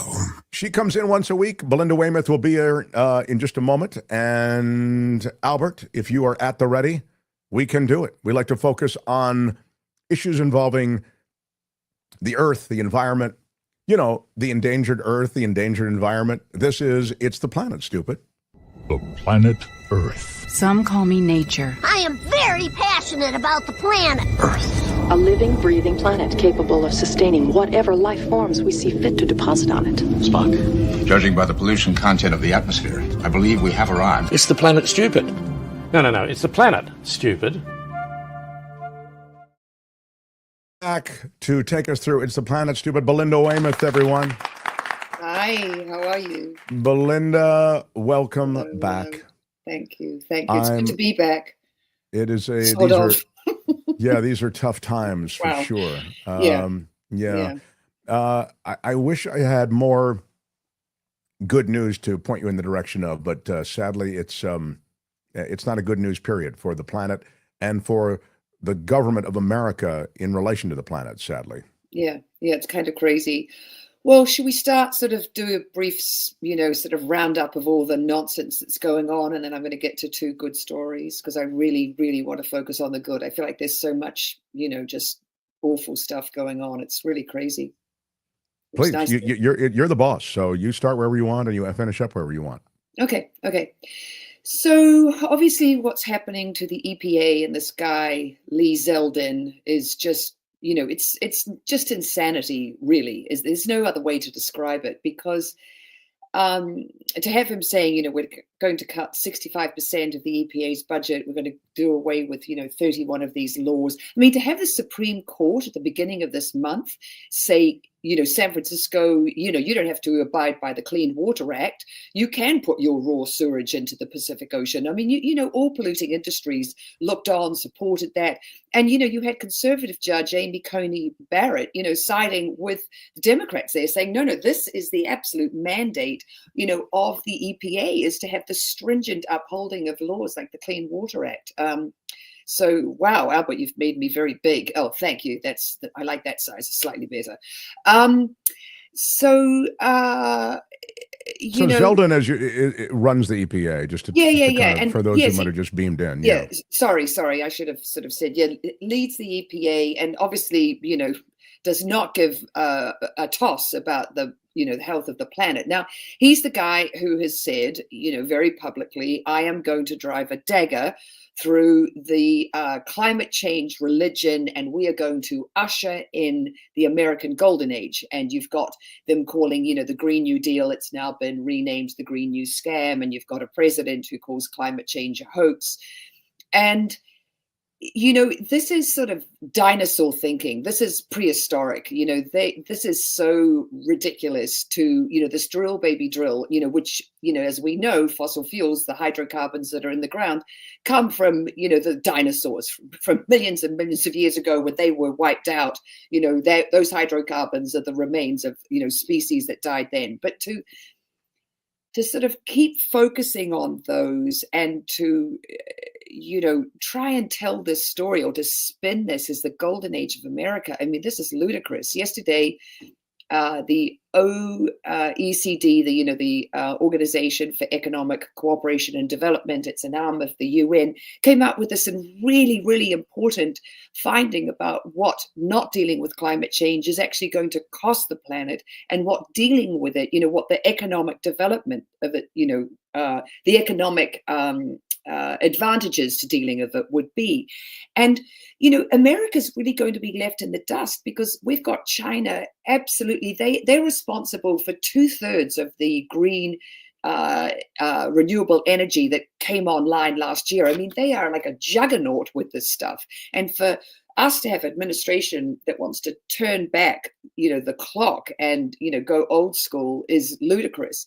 And what this report was talking about was that if we don't deal with climate change, it's going to knock 1/3 off the GDP of countries, in the coming century. It's so huge. And the other thing, just to talk about, the dollars and cents of it. So the Zurich, it's an insurance organization called the Zurich, I've got them here, it's Zurich Insurance Group. So they report in 2023 alone, the impacts from climate change, the terrible weather worldwide, cost the planet, just in 2023, Mark, $380 billion. $380 billion. That's what the cleanup of this stuff costs. Now, where I sit right now, I'm 4 miles south of the border of what was the Pacific Palisades fire, which, that's going to be in the billions, those fires. And in America, since 1980, and I know this is a lot of numbers, so just bear with me, guys, because I think the numbers are kind of important. Pre-1980, America had 3 weather-related disasters that cost around the, had the $1 billion price tag. And since 1980, there have been 403, greater than $1 billion weather disasters. So this stuff is real. This is really real. And what the OECD is talking about is that, the growth that will start to GDP initially will look like very small potatoes, a couple of percentage points for GDP per capita for countries in the world, by switching to renewables. But it will, grow exponentially once we're really committed to it. And when you counterbalance that with what the weather-related disasters are costing us, and the loss of, work hours and production and all the other things that aren't even factored in yet, to clean up of these natural disasters, it's really significant. And the numbers they came out with were quite amazing. They're talking about, for advanced economies, by 2050, we could, our GDP could be up by 60% if we really embrace renewables right now. And for developing countries, it's even more. Their GDP would increase 124% as compared to, where they're at now, 2025. And that's just in 2.5 decades. And we've already talked on the show about how, the global south is adopting renewable energy, solar, so much faster than the global north. And it's powering this industrialization that's, cheaper and faster than what all, developed nations experience. So it's sort of like there's this gold mine that's available and something that's going to maintain life on Earth, in the way we want it to. And we have an administration who's just, giving that the finger. Yeah, I think they have a 1950s view of things, and of course they're in the thrall of big money, and big money is associated with old energy, dirty energy, fossil fuel. There it is. Trump digs coal. Exactly. He actually, in his first administration, created subsidies for coal plants to continue, for entire coal operations that were going under to remain in business. That's how committed to dirty energy. It's a real owning the libs mixed with, as I say, the big money associated with the fossil fuel industry. It's a powerful lobby in Washington. But as you said, I like that you mentioned this, the monies associated with alternative energies, we'll call them, solar, wind, they're so substantial that you're leaving a lot on the table with this death grip you have on fossil fuel. And the Chinese, and I'm so glad that you mentioned this at the beginning of the conversation, you were mentioning the Chinese, they are finding the one robust part of their economy is solar. It's crazy. Their economy is in trouble. China's economy is, which is why this is a whole other conversation, which is why it's so crazy to listen to Donald Trump go on about the Chinese. I get that they're an adversary, but from an economic standpoint, they're in big, big trouble. Now, we may join them in big, big trouble if this guy, Trump, just gets to play with the levers and pulleys of power when it comes to the economy with tariffs, et cetera. But look at this. This is clean energy production in China, and it is creating a robust part of their economy that is way outpacing the rest of the world. Yeah, absolutely. And everyone talks about their electric vehicles, that they would, they'd have Tesla in the ditch. They're so much more sophisticated in the things that they can do. I was watching a thing the other day on Instagram, and, their electric vehicles are unbelievable. They're really, really unbelievable. So, yeah. I want one, but they put tariffs on them to the point that I can't afford it. But I would absolutely buy one of these Chinese vehicles. They're so great, as Belinda says. They're just amazing machines. Yeah. So we're really being left in the dust, and it's just insane. I just look at it and I go, what? I had 3 weeks holiday. I was in New Zealand, and I come back just kind of like, oh man, this is, because it is really myopic, backward, as you say, 1950s, I call it dinosaur thinking. It's just, it's embarrassing. It's really embarrassing for America, is what I would say. It's crazy. And the other thing that this report says is that, so if you look at when we last had a bad recession, so if you look at, obviously things slumped after COVID, the pandemic, and we'll have more on those numbers, as the time goes by, post that recession. But we can look back on 2008, 2009, and we can really see what happened. So in Europe, they lost 5.5% of their GDP, the EU, but they bounced back within a couple of years. What you do by not dealing with climate change is you're basically signing up to a recession every year, because you're going to be inviting all these terrible weather events, and they're not easy to recover from. I don't know how long it will take for Los Angeles, the city that you and I live in, Mark, to bounce back from the Eaton and the Palisades fires. I mean, these were really, really huge. And why would a country do that? Why would a country say, oh, bring it on, it's the Green New Scam, we're going to put a dagger through the heart of the climate change religion, they call it. I mean, these guys are great. Well, they ran on it. They ran on it, and it's about owning the libs. I in a way, I feel like that ship has sailed. We can scream and stomp our feet. I like that you put some numbers to it, because I think that really does sort of, speak to the price tag that's associated with it. But I don't think there's any revelation coming from these guys. I don't think they care about moneyed interests, and that's what's happening. And we're also a stubborn people. We want our big trucks. We want fossil fuel. But I think that there's so much cool stuff being done in the way of alternative energy. And just because we're talking about trucks and cars and stuff, I have to then bang on the Democrats or the Biden administration, or I don't know exactly where. There's actually quite a bit of blame to go around, because the electric network that was supposed to go into place and to help support these alternative energy vehicles, it hasn't gone into place. And I used to say on this show, if you mandate it and you get those cars in production, you will have that network catch up, because you have such a robust market there, right? You have so many people who want that network in place because they've got EVs.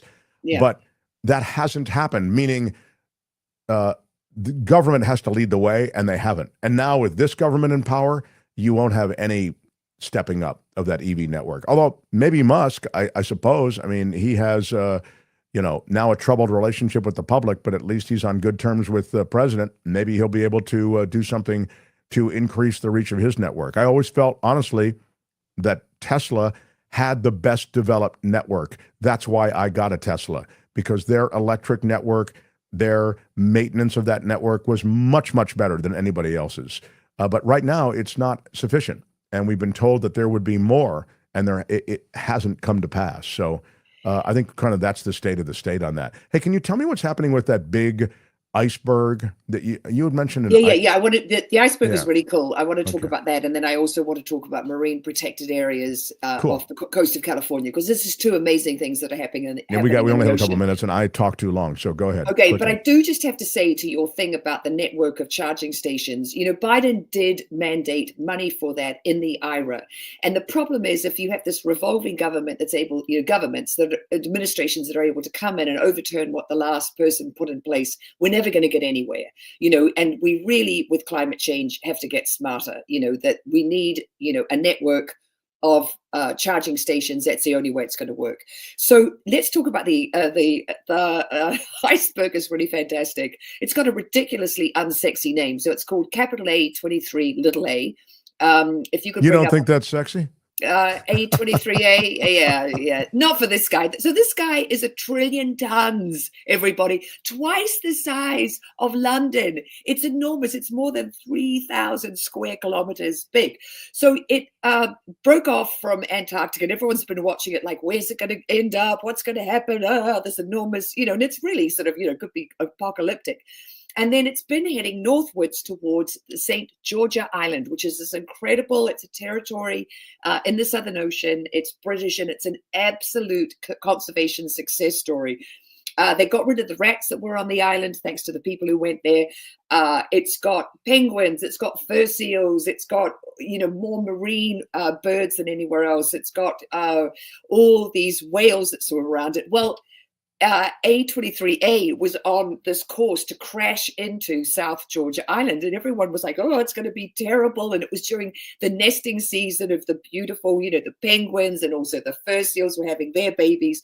Well, nesting season ended, and then the iceberg got grounded. So obviously, you only see what's above, but there's an enormous amount of iceberg below. Well, it grounded itself in the ocean about 56 miles off the coast of St. Georgia Island. And what it's doing, and they say this is actually could be a real boon to the conservation efforts of the island, because as it disrupts the ocean floor, sends up nutrients, because all the carbon that gets sequestered, especially from species, not just the carbon dioxide gas, it all ends up down on the ocean floor. So this great big, it's like having, I don't know, 1 million Titanics, hits the ocean floor, all the nutrients come up, that feeds the krill. Who eats the krill? The whales eat the krill, the penguins do. So they're really saying this could be really cool for what is already a really cool conservation comeback story for the Southern Ocean with different species, because, as we know, fur seals were almost hunted to extinction for their fur. So the other thing, though, is that as it breaks up, there are other scientists who are watching it going, this is a lot of ice to turn into water to raise sea levels. So watch this space, to be continued. We're definitely going to keep talking about A23A because it's, it's an interesting phenomenon. Show us where it is again, Albert. You've got it up right there. There you go. Yeah. So this is its journey. And it is, as you can see, it's been going for a while. And people are like, where is it going to end up? Where's it going to end up? But, oh, no, it's heading for South Georgia. But it then you can see the seabed, the seafloor, and it grounds itself, okay, 45 miles. I said, no, whatever, but that's right. I just want to give people a sense of where it is. Yeah. That's a wild story. Yeah. So as you say, so to cool. be continued. Yeah. All right, I've got 2 minutes left. So okay, 2 minutes. Yeah. And thank you for that graphic, Albert. That was fantastic. Okay. So in 1999, California created this law to make this incredible network of MPAs, marine protected areas. And we know that these are super effective. And it was a really comprehensive, well thought out, let's make them interconnecting. Let's create all these different connections between different habitats. So species, nutrients, kelp, all these things would have this ability to be interchanged and to replenish. And it's been this incredible success story. So there were 124 of them, and they've just evaluated about 70 of them. And they did this really exhaustive, they looked at different parts of them, the surf zone, deep coral, shallow coral areas, kelp beds. And there's been this incredible resurgence in the biomass of fish. And California already had pretty stringent fishing laws, so we hadn't crashed any of our populations. We hadn't overfished them to the point that they died out, they went extinct.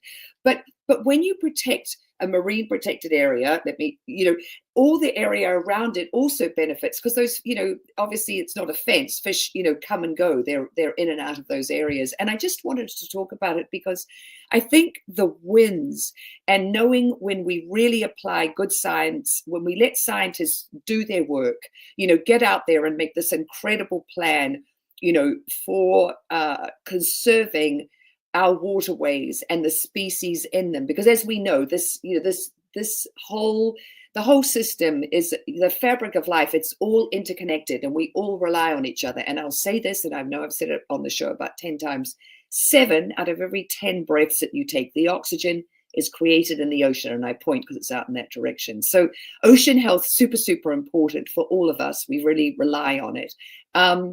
And California did this really cool thing. And the areas that do the best, I just want to point this out because obviously it's the ones that are able to be really monitored. It's the oldest ones.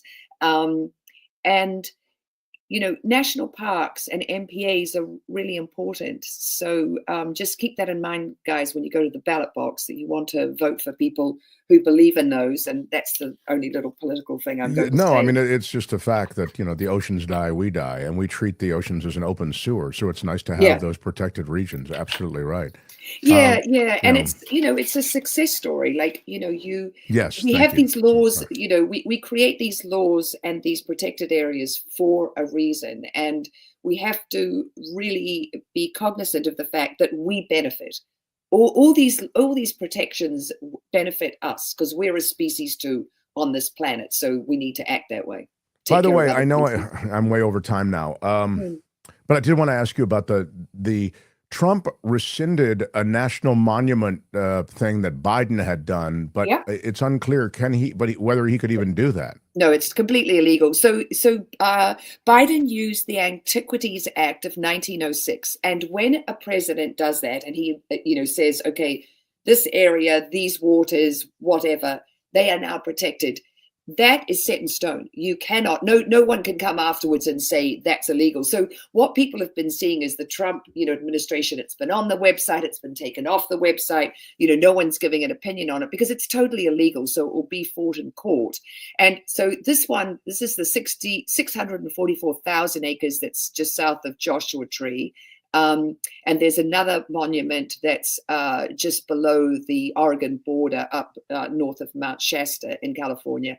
And, these are important. And this is just a waste of time. You come in and you say everything the other guy did is nonsense and I'm getting rid of it. And then it just, resources that should be spent on, protecting human beings and, advancing those protections and care of the planet get wound up being used in court. So this will just be stupid court battles, which could be avoided. And it's blatantly illegal, like a lot of the things that Trump is coming in and saying that he's doing. But you cannot overturn national monuments, which are designated using this. If you renamed it Donald J. Trump National Monument, I'll bet he wouldn't have an issue with it. So maybe that's the workaround on that. You can find Belinda across social media. Belinda Waymouth, Waymouth. Find her here with us on Wednesdays with It's the Planet Stupid. Belinda, welcome back to our troubled country from down in New Zealand. And I look forward to next time. Thanks a lot. Me too. Thank you. Bye-bye. See you. That's It's the Planet Stupid for today. More It's the Planet Stupid. No, it's the Planet Stupid. Next time, only on the Mark Thompson Show.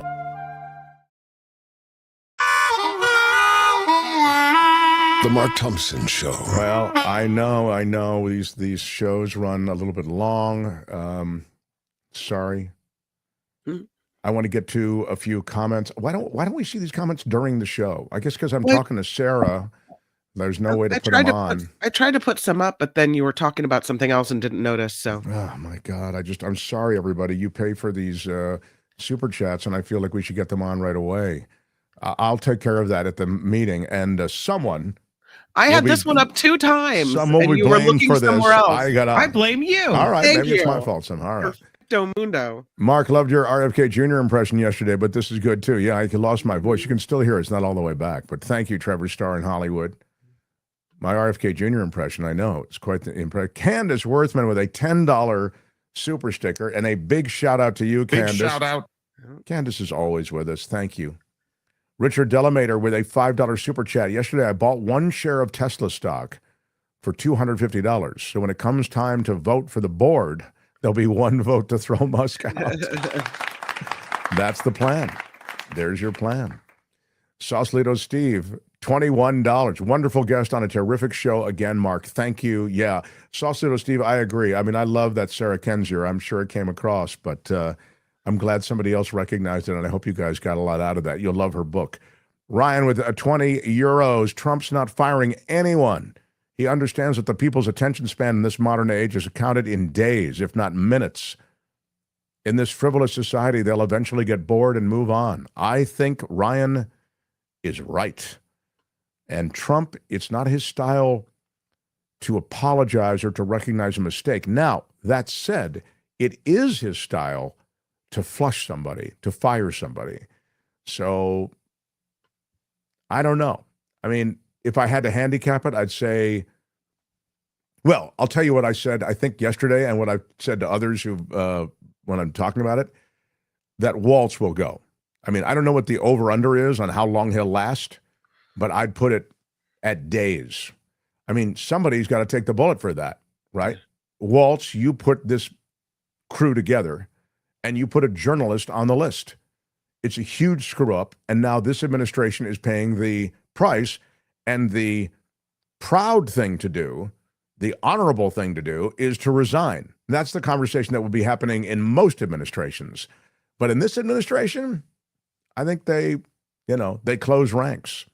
Vivian El-Shawa, how about a $10 super sticker? Vivian. Big shout out. Big shout out and an OG of this show. Vivian's been around. Vivian is killing it in the Mark's Madness. Yes, she is doing bracket. well in Mark's Madness. Yeah. Phenomenal author. Thanks for this interview. Miguel Hertz, Hertze, however you say it. Thank you. I agree, Miguel. And thank you for the $2 super chat. So glad. Sarah Kendzior, if you're just joining us, go back and check that out. The Last American Roadtrip. We had a good conversation in the first hour of the show. Hang on one second, I got a cough. Mark, how long will it be until Trump attacks Iran to distract from the prices of eggs and his failing rule? This is a really good point. Thank you, Asbjorn. And the $50, 50 kroner, what is that? What do they have again there? They have it's kroners. Kroners, yeah. Anyway, Asbjorn, you're right. Now, just because you're talking about Mike Waltz, I'll just tell you something about that in relation to your comment. How long will it be until Trump attacks Iran? You know, Waltz is a huge hawk on Iran.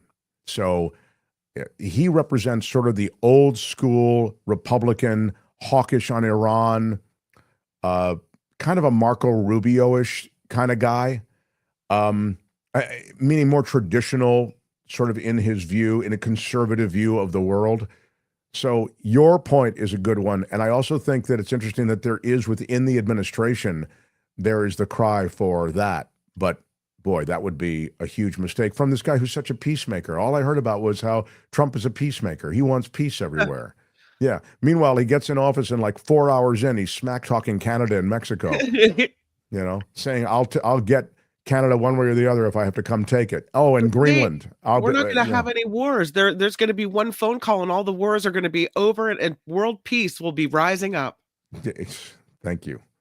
Anyone catch Frontline last night, says Peter. They mentioned a new movement called acceleration.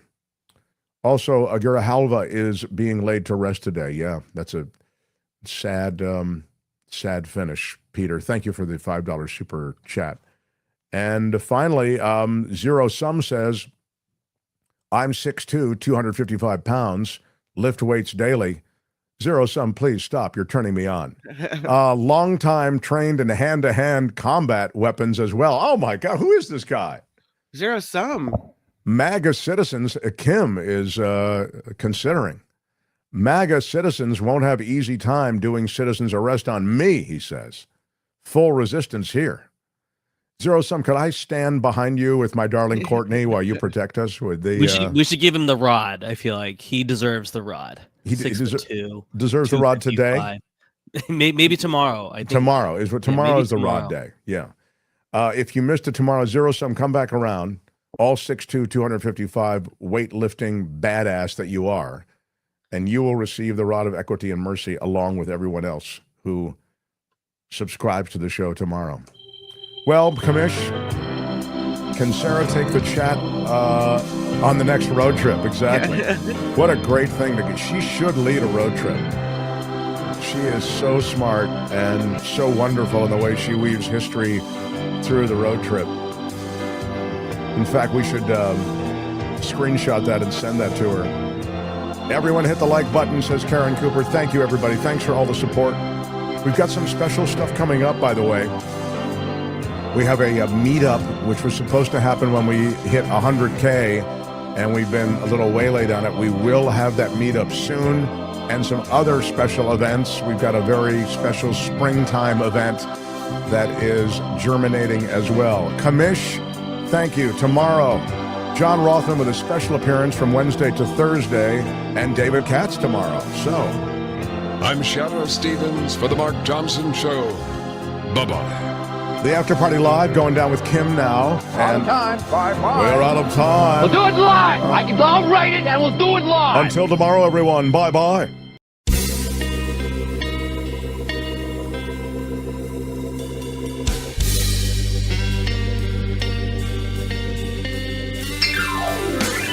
Bye.